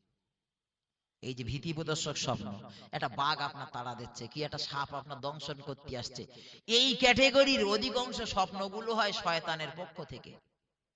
3 নম্বর একটি স্বপ্নের কথা বর্ণনা করতে গেলেন বিশ্বনবী, আর এই স্বপ্নটির কথা বর্ণনা করতে গিয়েই বিশ্বনবী বললেন সত্য স্বপ্ন হলো নবুয়াতের 46 ভাগের 1 ভাগ, মানে নবুয়াতের ভিতরে যেরকম গোজামিল নেই, নবুয়াতের ভিতরে যেরকম মিথ্যার লেশমাত্র নেই, বিশ্বনবী বললেন সত্য স্বপ্ন হলো নবুয়াতের 46 ভাগের 1 ভাগ। একবার মন খুলে বলুন সুবহানাল্লাহ। ভাই এই স্বপ্ন সম্পর্কে বলতে গেলে কমপক্ষে 2 ঘন্টা সময় যাবে, আমি স্বপ্ন সম্পর্কে আজকে বলবো না, শুধু একটা কথা বলে যাব যেটা বললে আপনাদের কাজে লাগবে, নাহলে আর কতদিন এইভাবে আমরা না জেনে আর কতদিন হুই হাই করে ওড়াবো। খারাপ স্বপ্ন আমি যদি দেখি আমার কি আমল করতে হবে, ভালো স্বপ্ন যদি আমি দেখি আমার কি কাজ করতে হবে, এই দুটো কথা শিখে যান আমার বক্তৃতার ভিতর থেকে, আর কিছু শিখতে পারেন আর না পারেন জীবনে এইটাই একটু আমল করেন। রাতের বেলা শুলি আর তাবিজ কালামের উনি বাপরে বাপ হুজুর আমার ছেলে ভয় করতেছে, আমার মেয়ে ভয় করতেছে, অমুক ভয় করতেছে, তমুক ভয় করতেছে, এই ভয় করার তাবিজ আমি দেবো, পয়সা দিতে হবে না, তবে ও তাবিজ আমি লিখবো না, তোমাদের নিজেদের লিখে নিতে হবে। কে? রাত্রি শোবার সময়, দিনের বেলা শোবার সময় যারা খারাপ স্বপ্ন দেখে, এই আঙুলটা নেবেন, হাতের এই শাহাদাত আঙুলটা নেবেন, বুকের উপর লিখবেন আইন মিম রে ওমর, আইন মিম রে ওমর। ইনশাআল্লাহুল আজিজ ওই রাতের ভিতরে আপনি আর কোনো খারাপ স্বপ্ন দেখবেন না। একবার মন খুলে বলা যাবে সুবহানাল্লাহ। আরে সাহেব, বিশ্ব নবী যে পথে যেতেন ও পথে শয়তান যেত, কিন্তু যে পথে ওমর একবার যেত ও পথে 40 দিন শয়তান যেত না। একবার মন খুলে বলা যাবে সুবহানাল্লাহ। তার মানে শয়তান ভাবতে এ পথ দিয়ে ওমর গেছে, কোন বাবলা বোনের পাশেও চুপচাপ নুক্কি রয়েছে, ঠিক আছে আমি যদি যাই আর আমার যদি মুরগি ছেড়া করে, আমার ঠেকানির মতন কেউ হবে না। ওমরের নাম আপনি বুকের উপরে লিখে যদি শোন, ইনশাআল্লাহুল আজিজ কারেন্টের মতন কাজ হবে। তাই পেশাব টেশাব ফিরে পানি লিলি বেশি কাজ হবে। আর পেশাব যারা ফিরে পানি লায় না, যারা দেড়গে দেড়গি চালায়, ওদের কাজ হতেই পারে, নাও হতে পারে। জি, এখন ভাই যে কথাটা বলতে গিয়ে এইদিকে চলে এলাম, খারাপ স্বপ্ন যদি আপনি দেখেন, আপনার 3টে কাজ করতে হবে। মুখ্য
ভাইজান, এখন আমরা যারা রাতের বেলা খারাপ স্বপ্ন দেখবো, ভয় ভয় প্রদর্শক এরকম কোন স্বপ্ন দেখবো, এই স্বপ্নগুলো দেখার পরে কি আমল করতে হয় শিখে নেন, কাজে লাগবে।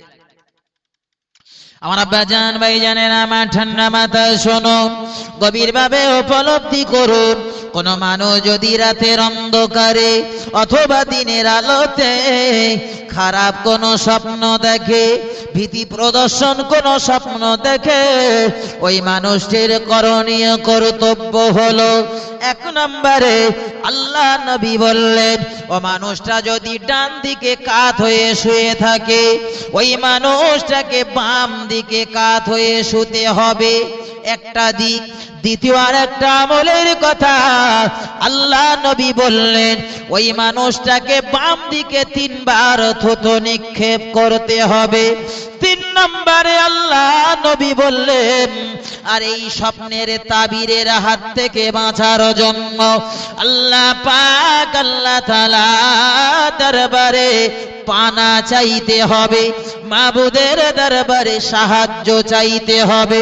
4র্থ নম্বরে বিশ্ব নবী জনাবে মুহাম্মদ রাসূলুল্লাহ সাল্লাল্লাহু আলাইহি ওয়াসাল্লাম নবী আমার শোনা জবানে বললেন, আর ওই খারাপ স্বপ্নটি দেখার পরে ওই মানুষটা পৃথিবীর কোন মানুষের সাথে বলতে পারবে না, আলেমের সঙ্গেও নয়, হাফিজের সঙ্গেও নয়, পিতা মাতার সঙ্গেও নয়, স্ত্রী ছেলে মেয়ের সঙ্গেও নয়, এমনকি কোন পীর পীরজাদা কারোর সঙ্গে ওই খারাপ স্বপ্ন সেটা যে মানুষটি দেখেছে, ওর বর্ণনা পৃথিবীর কোন মানুষের সঙ্গে করতে পারবে না। বোঝা গেল? খারাপ স্বপ্ন দেখলে কি কি করতে হবে? 4টে জিনিস মুখস্থ করে নেন। 1, আপনি যদি বাম দিকে ঘুরে শুয়ে থাকেন, সঙ্গে সঙ্গে পার্শ্ব পরিবর্তন করে নেবেন ডান দিকে। ডান দিকে ঘুরে থাকলে সঙ্গে সঙ্গে ঘুরে যাবেন বাম দিকে। বাম দিকে 3 বার থুতু নিক্ষেপ করবেন। 3 নম্বরে এই খারাপ স্বপ্নের তাবির থেকে বাঁচার জন্য আল্লাহর দরবারে পানা চাইতে হবে। 4র্থ নম্বরে এই খারাপ স্বপ্নটি দেখার পরে পৃথিবীর কোন মানুষের সঙ্গে আপনি বর্ণনা করতে পারবেন না। এটা গেল খারাপ স্বপ্ন দেখলি তার আমল। এইবার শোনেন, ভালো স্বপ্ন দেখলি কি করতে হবে। আপনি একটা সত্য স্বপ্ন দেখেছেন, এই সত্য স্বপ্ন দেখার পরে আপনার একটা আমল করতে হবে কি, সত্য স্বপ্নটা দেখার পরে একজন মানুষের সাথে আপনি স্বপ্নের বর্ণনাটা করতে পারবেন, যাত্রার সাথে না, কিন্তু একজন মানুষের সাথে, এমন একটা মানুষের সাথে আপনি বর্ণনাটা করবেন যে মানুষটা যেন আপনার ওই স্বপ্নের তাবিরটা সঠিকভাবে করে দিতে পারে। আপনি একটা স্বপ্ন দেখেছেন, আমি হাসিবুর আমার কাছে এসেছেন, এসে আমার বললেন যে হাসিবুর ভাই তুমি তো সারা পশ্চিমবাংলার বিভিন্ন জায়গায় জলসা করে করে ঘোরো, তা রাতের বেলা আমি একটা স্বপ্ন দেখেছি, এই স্বপ্নের তাবিরটা একটু বলে দেন। এখন আমার মতো দুপে জন্তু আমিও চিন্তা ভাবনা করতেছি, এখন উনি যখন এত আশালে এসে আর আমি যদি ও স্বপ্নের তাবিরটা না করে দিতে পারি, তা ও মনে মনে ভাববে হুজুর মনে হয় কিছু জানে না। আমি আসলে স্বপ্নের তাবির জানি আর না জানি একটা গোজামিল দিয়ে একটা খেটকে সুটকে বলে দিলুম ভাই ইয়ে হবে। বিশ্ব নবী বললেন তাবির কারকের মুখের প্রথম কথাটি হলো তোমার স্বপ্নের তাবির। যাত্রার সাথে বলা যাবে না, ডাক্তারের কাছে গিয়ে বললি স্বপ্নের তাবির করে দিতে পারবে না। আপনি দেখেছেন ভালো স্বপ্ন, তার স্বপ্নের তাবিরটাও হবে ভালো, সুসংবাদ পাবেন আপনি। কিন্তু আপনি এসে আমার সাথে ধরেন বললেন যে আমি ভাই রাতের বেলা এরকম একটা স্বপ্ন দেখেছি, আমি যদি বলি ভাই আপনার সামনে একটা গভীর একটা বিপদ ঘনিয়ে আসতেছে, বিশ্বনবীর কথা অনুযায়ী আপনার স্বপ্নের তাবিরটাও ঘুরে যাবে, আপনার সামনে বিপদ আসবে, এই স্বপ্ন দেখে যাত্রার সাথে বলা যাবে না। বলা যাচ্ছে এমন একজন মানুষের সাথে বলবেন যে মানুষটার সাথে বললে সে যেন আপনার স্বপ্নের সঠিক তাবির করে দিতে পারে। আজকে সমাজের একদল আলেম বার হয়েছে, জি কেউ যদি প্রিয় নবীর দিদার তার নসিব হয় সৌভাগ্যের বিষয়, আলহামদুলিল্লাহ, নবীর দিদার যাত্রার নসিবে জোটে না, কিন্তু কেউ যদি প্রিয় নবীর দিদার পায়, এটা সমাজের হাজার হাজার হাজার হাজার মানুষের সামনে ফ্ল্যাশ করার কোনো প্রয়োজন আছে? আছে? নবী তো বলেছেন তুমি সত্য স্বপ্ন দেখলে একজন মানুষ ছাড়া দ্বিতীয় আর কারোর সাথে বলা যাবে না। তাহলে যে আলেমটি এই প্রিয় নবীর স্বপ্ন দেখে হাজার হাজার জনগণের সামনে মাইকি খুব কায়দা করে বুকের উপর বাড়িতে বলতেছে ভাইজানেরা আপনারা জীবনে নবীর দিদার কতবার পেয়েছেন কি পাননি বলতে পারবো না, তবে আমি অমুক সাহেব বলতেছি আমি নবীর দিদার এই পর্যন্ত 8 বার পেয়েছি। আচ্ছা ভাই ও সব কিছু করতে পারে, ও সব মেনে নিলাম, কিন্তু এই যে কথাটা ও বলল প্রিয় নবীর এই হাদিসটাও মেনেছে? বলেন মেনেছে? কথা বলেন আল্লাহু আকবার। আল্লাহ নবী তো বলেছেন সত্য স্বপ্ন দেখলি একজনের সাথে বলতে, আর কারোর সাথে বলা যাবে না। ও তো হাজার হাজার মানুষের সাথে মাইকের সামনে বলতেছে, তাহলে প্রিয় নবীর এই হাদিসটাও মান্যতা দিয়েছে? মানিনি। তাহলে ভাই আমি কেন বললাম এই কথাটা এইবার বোঝেন। তাহলে সমাজের বুকে শুধু আমি হাসিবুর যদি দাবি করি আমি আলেম, আমি হাক্কানি আলেম কিনা, আমার কথাটা আপনি মানবেন কিনা, মানার যোগ্য মানার যোগ্য ওই কথাটা কিনা, এটা ভাববেন না একবার। আমি কানে আঙুল দিয়ে খুব খানিকটা চিল্লামিল্লি করে বলে গেল, আর আপনারাও সকালবেলা উঠে চার দোকানে উরি বাপরে বাপ সেই বেলেঘাটার থেকে একটা বক্তা এসেছিল হাসিবুর, সেটা যা করে গেছ পুরো ফাটিয়ে দিয়ে গেছ, তা ওতে কি বলেছে না, তা ওতে সে আর কিছু মনে নেই। তাহলে আমি কি বলিছি তার কিচ্ছু মনে নেই, তাহলে এ জলসা শোনার থেকে না শোনা ভালো না? ফুটো কলসিলে যেন বক্তৃতা শুনতে না বসা হয়। একটা বক্তার বক্তৃতা শোনেন, ছোট্ট একটা গেলাস আসলে বসেন, কিন্তু গেলাসটা ভর্তি করলে বাড়ি যান, যেন গেলাসে থাকে। আর ফুটো কলসি নিয়ে আপনি কলতলায় যাবেন, সারা রাত আপনি কল দাবন দেবেন, সকালবেলা উঠে ও কলসি দিয়ে কিছু থাকবে?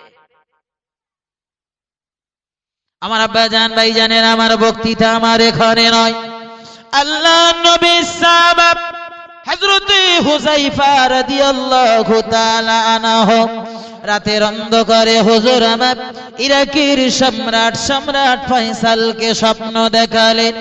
সম্রাট ফয়সাল আমি নবীর সাহাবা হযরত হুযায়ফা কবরের ভিতরে মুসিবতে পড়েছি, আমার কবরের ভিতরে দিজলা নদীর পানি ঢুকছে, মেহেরবানি করে খুব তাড়াতাড়ি আমার কবর থেকে তুলে আমাদের দুজনকে পৃথিবীর অন্যত্রে দাফন করা হোক। প্রথম রজনী প্রথম রাতে স্বপ্ন দেখানো হলো, সকালবেলা ফজরের নামাজ পড়ে রাজদরবারে গিয়ে রাজদরবারের বিভিন্ন কাজ করতে গিয়ে ভুলে গেল। দ্বিতীয় রাতে আবার ঠিক একইভাবে স্বপ্ন দেখেছে, দ্বিতীয় দিনেও ঠিক একইভাবে ইরাকের বাদশা ফয়সাল ভুলে গিয়েছে। ঠিক যেন আখিরি জামানার নবী জনাবি মুহাম্মদুর রাসূলুল্লাহ সাল্লাল্লাহু আলাইহি ওয়াসাল্লাম ইন্তেকাল করার পরে 557 হিজরিতে সমাজের একদল মানুষের চক্রান্তে বিশ্বনবীর কবর থেকে লাশ চুরির একটা ঘটনা সংঘটিত হয়েছিল। আমি আজকে এদিকে যাব না, শুধু একটা কথা মাথায় রাখুন, আল্লাহ নবীর কবর থেকে লাশ চুরি করার জন্য যখন দুর্বৃত্তেরা দূর থেকে সুড়ঙ্গ কেটে কেটে কেটে কেটে চলছিল, নবীর কবর থেকে একটু দূরে যখন হাজির আল্লাহর নবী মিশরের সম্রাট সুলতান নুরউদ্দিনকে রাতের অন্ধকারে ডাক দিয়ে বলেছিল, বাবা নুরউদ্দিন, আমি মুহাম্মদুর রাসূলুল্লাহ সাল্লাল্লাহু আলাইহি ওয়াসাল্লাম এই দুজন মানুষকে নিয়ে বড় পেরেশানের ভিতরে রয়েছি। এই দুজন মানুষকে তুমি দেখে নাও, এই দুজন মানুষের হাত থেকে আমায় রক্ষা করো। ও বাবাজি ভাইজানেরা, আমার মায়েরা বোনেরা বেটিরা কান খাড়া করে শোনো। বিশ্বনবী সুলতান নুরউদ্দিনকে প্রথম দিন স্বপ্ন দেখিয়েছিল, নুরউদ্দিন ভুলে গিয়েছিল।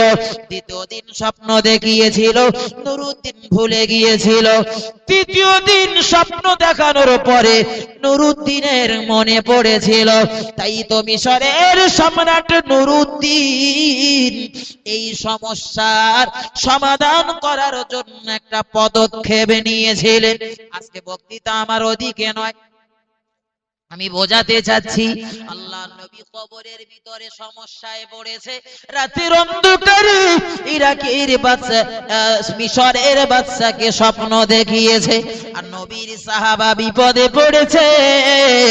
ইরাকের বাদশাকে স্বপ্ন দেখিয়ে বলছে, আমাদের দুজনের কবর খনন করা হোক, এই কবর থেকে তুলে পৃথিবীর একটা জায়গায় আমাদের দাফন করে দেয়া হোক। ও আমার ভাই জানেরা, কিন্তু সম্রাট রাতের অন্ধকারের এ স্বপ্নের কথা ভুলে গেল। পরদিন যখন কোনো কাজ হলো না, ইরাকের বড় মুফতি আযম রাতের অন্ধকারে তাহাজ্জুদের নামাজ পড়ে একটুখানি বিশ্রামে যেই না গিয়েছে, হঠাৎ দেখতে পেল আখিরি জামানার নবী দিনু দুনিয়ার বাদশা জনাবে মুহাম্মদুর রাসূলুল্লাহ সাল্লাল্লাহু আলাইহি ওয়াসাল্লামের প্রাণাধিক প্রিয় সাহাবা হযরতে হুযায়ফা স্বপ্ন দেখিয়ে বলছেন, ভাইজান কবরের ভিতরে আমার পানি ঢুকেছে, কবর থেকে আমার লাশটা তুলে পৃথিবীর অন্যত্রে দাফন করা হোক। আমার ভাইজানেরা খুব সংক্ষেপে শুনুন। পরদিন সকালবেলা ইরাকের বড় মুফতি চলে গেল রাজদরবারে প্রধানমন্ত্রীকে সঙ্গে করে নিয়ে সম্রাটের কাছে পৌঁছে গেল। সম্রাট তো বড় মুফতিকে দেখে বলছে, হুজুর আপনার মতো এমন মহান মানুষ আপনি আমার দরবারে কেন এসেছেন? কি প্রয়োজন আপনার? একটি বারের জন্য বললেই তো আমি অর্শ ছুটি আপনার কাছে গিয়ে হাজির হতাম। আল্লাহর মহানবী ইরাকের সব থেকে বড় মুফতি বলল, যে বিষয়টার জন্য আমি আপনার কাছে এসেছি এটা তো কোনো ছোটখাটো বিষয় নয়, একটা বিরাট গুরুত্বপূর্ণ জিনিস নিয়ে তোমার কাছে এসেছি। আমার পক্ষে একা করা সম্ভব নয় বলে নিজেদের ভিতরে আলাপ আলোচনা যখন চলছে, ইরাকের সম্রাট বলছেন, এ তো পরপর দুদিন রাতের অন্ধকারে স্বপ্ন আমি দেখেছি। সবশেষে ইরাকের সম্রাট সিদ্ধান্তে উপনীত হয়েছে। সম্রাট ফয়সাল সিদ্ধান্ত টেনে দিয়েছে, আগামী ঈদুল আজহার দিন, অর্থাৎ বকরি ঈদের দিন, কুরবানির ঈদের দিন, ঈদুল আজহার নামাজ সমাদা করে, কুরবানি সমাদা করে আল্লাহ নবীর সাহাবাদয়ের কবর খনন করা হবে। গোটা পৃথিবীর চতুর্দিকে মুহূর্তের ভিতরে ছড়িয়ে গেল। শুধু ইরাকের জনগণ না, গোটা পৃথিবীর চতুর্দিক থেকে একটাই আওয়াজ উঠল, হুজুর আপনি বলছেন ঈদুল আজহার দিন ঈদুল আজহার নামাজ পড়ে কবর খনন করবেন, কিন্তু কবর খনন করার কাজটা যদি কয়েকটা দিন পিছিয়ে দিতেন তাহলে বড় সন্তুষ্ট হতাম আমরা। ঈদের দিন আমরা বাড়ি থাকবো, আমাদের অনেক কাজ কাম রয়েছে, আপনি নবী সাহাবাদের কবর খনন করবেন। জীবনে কোনোদিন আল্লাহর নবীকে আমরা দেখিনি, আল্লাহর নবীর সাহাবাদের কেমন দেখতে তাও কোনোদিন দেখিনি। আজকে দেখার একটা সুযোগ যখন এসেছে, এ সুযোগ আমরা হাতছাড়া করতে চাই না। মক্কা মদিনার জমিনে লক্ষ লক্ষ হাজী সাহেব রয়েছে, হাজিরা চিঠি লিখেছে, দরখাস্ত করেছে, সম্রাট ফয়সাল রে, আমরা কাবার ছাতওয়ানে দাঁড়িয়ে কাবা শরীফের গেলাব ধরে কাবার তওয়াফ আমরা করেছি। আল্লাহ নবীর মাজারের পাশে দাঁড়িয়ে বিশ্ব নবীর কবরকে লক্ষ্য করে সালাম দিয়েছি, কবরকে লক্ষ্য করে আমরা জিয়ারত করেছি, আমরা মোনাজাত করেছি, নবী সাহাবাদের কবর আমরা জিয়ারত করেছি, দেখেছি।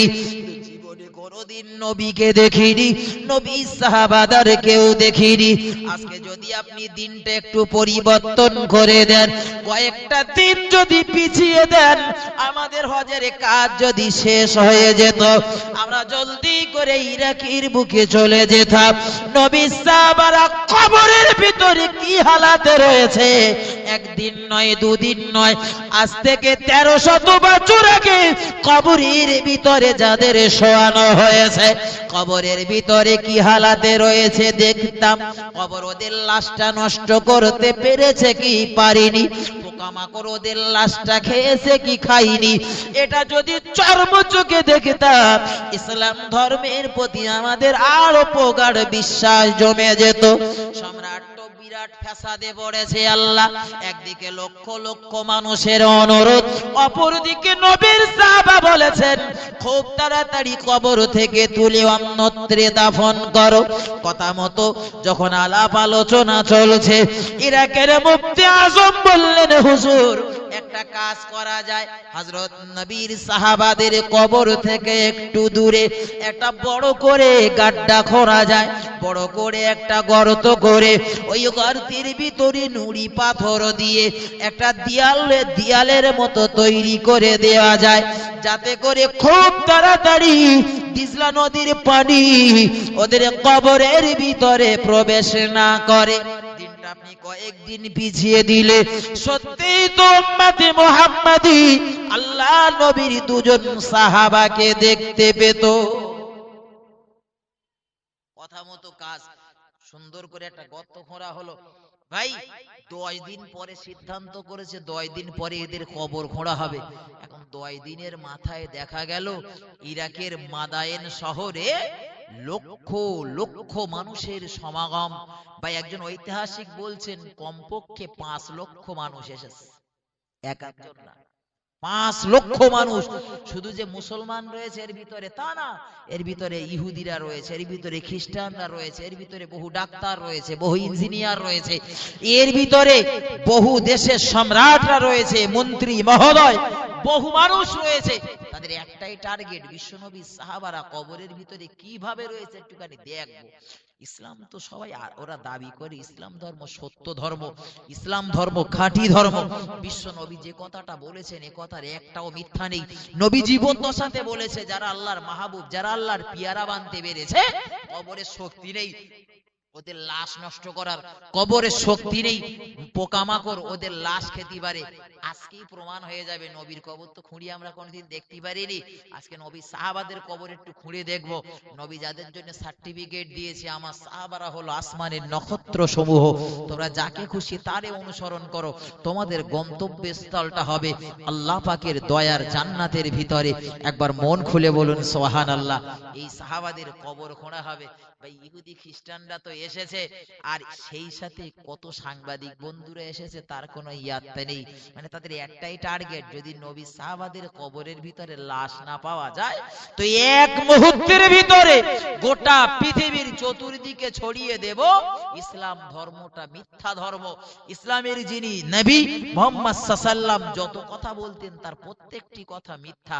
এইটা প্রচার করে দেওয়ার জন্য এই বিজ্ঞাপনটা, এই মেসেজটা চতুর্দিকে ছড়িয়ে দেওয়ার জন্য লক্ষ লক্ষ মানুষের সমাগম হয়েছে। ভাই কবর থেকে বহু দূরে ব্র্যাকেট দেওয়া হলো, কবর দুটো খোঁড়া চলছে, কিন্তু আল্লাহর কি কুদরতি কারিশমা, কবর খোঁড়া সবে শুরু হয়েছে। বেশ কিছুটা কবর খনন করার পরে কিছু মানুষ ওখান থেকে হটে গেল। মানে এত মানুষের চাপ আর সামাল দিয়ে রাখা যাচ্ছে না। স্বয়ং ইরাকের সম্রাট ওই জায়গাতে এসে খুব কায়দা করে চতুর্দিক থেকে ব্যারিকেড দিয়েছে, যাতে একটা মানুষও ব্যারিকেডের ভিতরে না ঢুকতে পারে। শেষ ফিনিশিং এ কবর খোঁড়ার কাজ আবার দ্বিতীয়বার পুনরায় শুরু হয়েছে। কবর খোঁড়া চলছে, খুঁড়তে খুঁড়তে দেখা গেল এই কবরের ভিতরে লাশ নষ্ট হওয়া তো দূরের কথা, লাশের চেহারার উপরে, শরীরের উপরে যে সাদা কাফনের কাপড়টা জড়িয়ে দিয়ে তারপরে দাফন করা হয়, ওই কাফনটার দিকে চেয়ে দেখে সেই সময়ের তৎকালীন সময়ের যত মানুষ তারা দেখেছিল, বিশেষ করে সাংবাদিক বন্ধুরা বলছেন আমরা তো দেখে অবাক হয়ে গেলাম। একটা লাশ নষ্ট হওয়া তো দূরের কথা, লাশের গায়ের যে পোশাকটা রয়েছে কাফনের কাপড়টা সেটাও তখনও রয়েছে নূতন, তারও কোনো ক্ষতি হয়নি। একবার মন খুলে বলুন সুবহানাল্লাহ। তারা বলছে এটা লাশ বাঁধতে গেলে 3টে দড়ির দরকার হয়, মাথায় একটা, পার দিকে একটা, হাতের দিকে একটা। ওই যে সাদা সুতুলু দিয়ে বাঁধা হয়েছে, ও দেখে আমাদের মনে হচ্ছে ও কালকেই বাজার থেকে কেউ কিনে এনে ওই মানুষটার গায়ে পরিয়ে দিয়ে তারপরে কবরে রেখেছে। একবার মন খুলে বলা যাবে না সুবহানাল্লাহ? নারে তাকবীর। এখন ভাই কবর খোঁড়া হয়েছে, কিন্তু বিশ্বনবী সাহাবাদের তো কবর থেকে লাশগুলো তুলতে হবে নাকি? লাশ তুলতে নামবে কি? আমি হাসিব যদি কবরের ভিতরে নবী সাহাবাদের কবরের ভিতরে নেমে দুটো লাশ তুলতে পারি, আমার তো সৌভাগ্য। কিন্তু আচ্ছা বিশ্বনবী সাহাবাদের কবর থেকে লাশ তুলতে গিয়ে যদি ওদের সাথে বিয়াদবি করে ফেলি? একজন মানুষ কবরে নামার জন্য প্রস্তুতি নিচ্ছে না। ইরাকের বড় মুফতি আজম বলেন, কোন মানুষ যদি কবরের ভিতরে না নামে আমি একাই নামবো, বিশ্বনবী সাহাবাদের লাশ আমি উত্তোলন করব। ও আমার ভাইজানেরা, ইরাকের সম্রাট ফয়সাল করলেন কিনা, দুটো ক্রেনের ব্যবস্থা করলেন। ক্রেনের দড়ির মাথাতে সুন্দর করে দুটো পাটাতন খাটিয়ে দিয়েছে, যাতে করে বিশ্বনবী সাহাবাদের লাশ কবরের ভিতর থেকে ওপারে তোলা যায়। ও বাবাজি ভাইজানের আমার, শুনলে আপনি অবাক হয়ে যাবেন।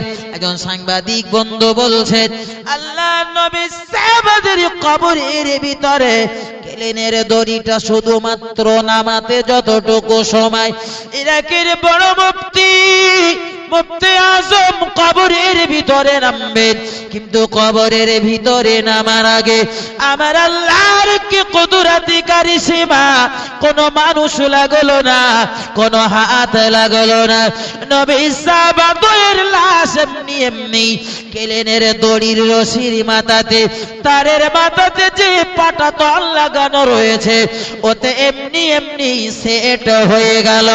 একবার মন খুলে বলা যাবে কি সুবহানাল্লাহ? আর একবার আওয়াজ দিয়ে বলা যাবে নাকি সুবহানাল্লাহ? আমার আব্বা জান ভাই জানের আমার, আল্লাহ নবী সাহাবাদুল্লাহ পৃথিবীর জমিনের উপরে উত্তোলন করা হলো।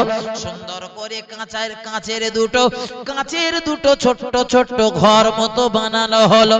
এই ঘরের ভিতরে দেওয়ার একটাই কারণ, যাতে পৃথিবীর লক্ষ লক্ষ মানুষ নবী সাহাবাদের গায়ে হাত না দিতে পারে। কি জীবন গড়েছে, 1300 বছর আগে ইন্তেকাল করেছে, মারা গিয়েছে। 1300 বছর পরে কবরের শক্তি হলো না তাদের লাশ নষ্ট করার। আর আমরা কি জীবন গড়েছি, গ্রামের একজন মানুষ বললে 1 মাসও লাগবে না, কবরটা একবার খুঁড়ে দেখুন, 4 দিনের মাথায় কবরের পাশে যাওয়া যায় না। 4 দিনে, এটা 4 দিনে করে না। আর মাঝে মধ্যে ডেকে এলে যায় সবরাসানি করার জন্য, তো যাই তো দুটো একটা কবরস্থানের পাশে গিয়ে এত গন্ধ বেরোয় ভাই, থাকতে পারি। কি জীবন তাড়া গড়েছিল, আর আমরা কি জীবন গড়িয়েছি বোঝা যাচ্ছে তো ভাই। হযরত মুহাম্মদ সাল্লাল্লাহু আলাইহি ওয়াসাল্লাম আর সাহাবাদেরকে উপরে তোলার পরে ওদের মুখ থেকে কাফনের কাপড়টা সরিয়ে দিয়েছে। কাফনের কাপড়টা সরিয়ে দিয়ে দেখা যাচ্ছে যেন মনে হচ্ছে ওরা মিসকি মিসকি হাসতেছে। একবার মন খুলে বলবেন না সুবহানাল্লাহ? এটা আওয়াজ দিয়ে বলা যাবে না সুবহানাল্লাহ? নারে তাকবীর, নারে তাকবীর। ভাই হযরত মুহাম্মদ সাল্লাল্লাহু আলাইহি ওয়াসাল্লাম এই সাহাবাদের চোখ দুটো আকাশের দিকে তাকিয়ে রয়েছে, আর চোখ থেকে এমন একটা নুরালি তাজাল্লি বার হচ্ছে, চোখের দিকে ফিরলে কয়েক সেকেন্ডের জন্য আপনার চোখটা আঁধার হয়ে যাবে। যে যত মানুষ চোখের দিকে তাকিয়েছে কয়েক সেকেন্ড তাদের চোখটা ডলতি হয়েছে, কারণ ও চোখ থেকে যে তাজাল্লি আসতেছে, যে জ্যোতি আসতেছে, চোখ আঁধার হয়ে যাচ্ছে। আমার বাজান ভাই জানেন আমার, ইউরোপ থেকে একজন ডাক্তার এলো, চক্ষু বিশেষজ্ঞ ডাক্তার। চক্ষু বিশেষজ্ঞ ডাক্তার আই সার্জেন পৌঁছে গেল ইরাকের জমিনে। বহু নামি দামি যন্ত্রপাতি নিয়ে হাজির। পৃথিবীতে বহু মানুষের চোখ পরীক্ষা করেছে, আজকে তিনি বিশ্বনবী সাহাবাদের চোখ দুটো পরীক্ষা করবেন। আল্লাহ নবী সাহাবাদের চোখ দুটো পরীক্ষা করতে যখন এগোচ্ছে, ইরাকের সম্রাট ফয়সাল বললেন কিনা, নবী সাহাবাদের লাশের পাশে যাওয়া যাবে না, কারণ তুমি তো মুমিন নও, তুমি তো মুসলমান নও, তোমার ভিতরে তো ঈমান নেই, তুমি হলে একজন খ্রিস্টান, তুমি প্রিয় নবী সাহাবাদের সঙ্গে তো গিয়ে বিয়াদবিও করতে পারো, তাই আমরা তোমায় লাশের পাশে যেতে দেব না। ও বড় অনুনয় বিনয় করে বলল, হুজুর আমি নবীর সাহাবাদের গায়ে হাত দেব না, ওদের পাশে শুধু একটি বারের জন্য যাব, আমার যন্ত্রটা সেট করে ওদের চোখের দিকে ওদের চোখ দুটো আমি একটু পরীক্ষা করব। তো আমার ওই জানেন, আমার আব্বা জানেন, ডাক্তার চক্ষু বিশেষজ্ঞ ডাক্তার আস্তে আস্তে আস্তে আস্তে এগিয়ে গেল নবী সাহাবাদের চোখ দুটো পরীক্ষা করার জন্য।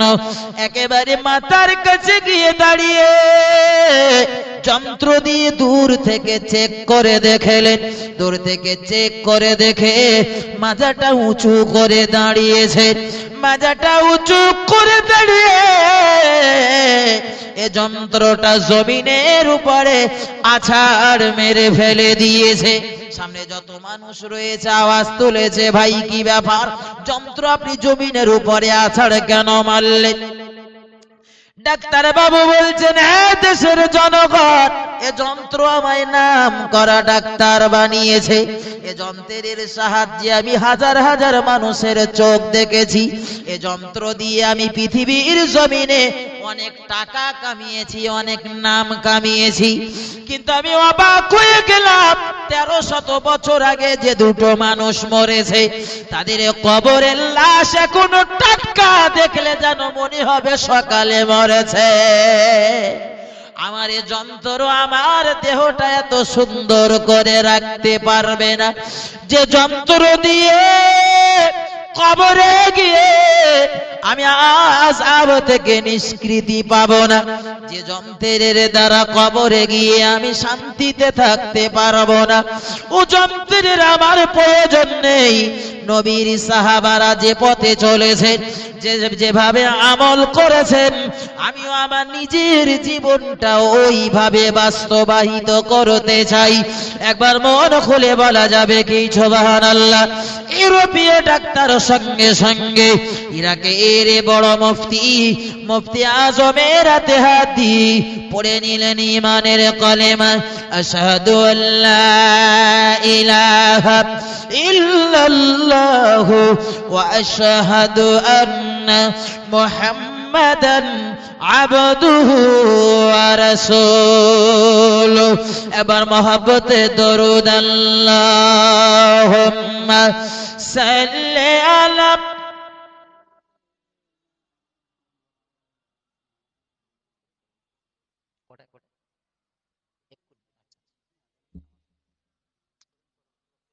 ভাই। বিশ্বনবীর এই সাহাবাদয়কে এইখান থেকে তুলে প্রায় 40 মাইল দূরে এই সালমান পার্কে দ্বিতীয়বার দাফন করা হয়েছিল। আমি এত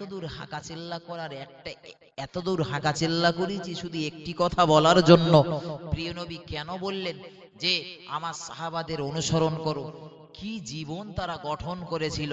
ভাই আমার বক্তৃতা আমি এখানে ইতি টানছি ভাই, এক্ষুনি এশার জমাত হবে, আজান হবে, তারপরে জমাত হবে, তারপরে আপনাদের আমন্ত্রিত অতিথি উঠবেন। তবে নামার সময় একটা অনুরোধ আপনাদের কাছে করব ভাই, আমি ব্যক্তিগতভাবে একটি মাদ্রাসা পরিচালনা করি। আমাদের একদম বাড়ির থেকে একটুখানি দূরে দক্ষিণ বরুণী সিদ্দিকিয়া আমিনিয়া বালিকা মাদ্রাসা, এই মাদ্রাসাটার ইসালে সওয়াব চৈত্র মাসের 20 তারিখে আপনাদের দাওয়াত করছি, আপনারা যাবেন। সেই সাথে সাথে যারা অল ইন্ডিয়া সুন্নাতুল জামাতের সদস্য হননি তাদের সদস্য হবার জন্য অনুরোধ করছি। বঙ্গনুর পত্রিকা নিজে পড়ুন, অপরকে পড়ান, এই দাবি রেখে আল্লাহ মওকা দিলে আবার আসবো, আবার কিছু নতুন কথা শোনানোর চিন্তা ভাবনা নিয়ে হাজির হব। ভাষাগত দিক দিয়ে ভুল ত্রুটি হলে ক্ষমার নজরে তাকাবেন। ওয়া আখিরু দাওয়ানা আনিল হামদুলিল্লাহি রাব্বিল আলামিন। আসসালামু আলাইকুম ওয়া রাহমাতুল্লাহি ওয়া বারাকাতুহু।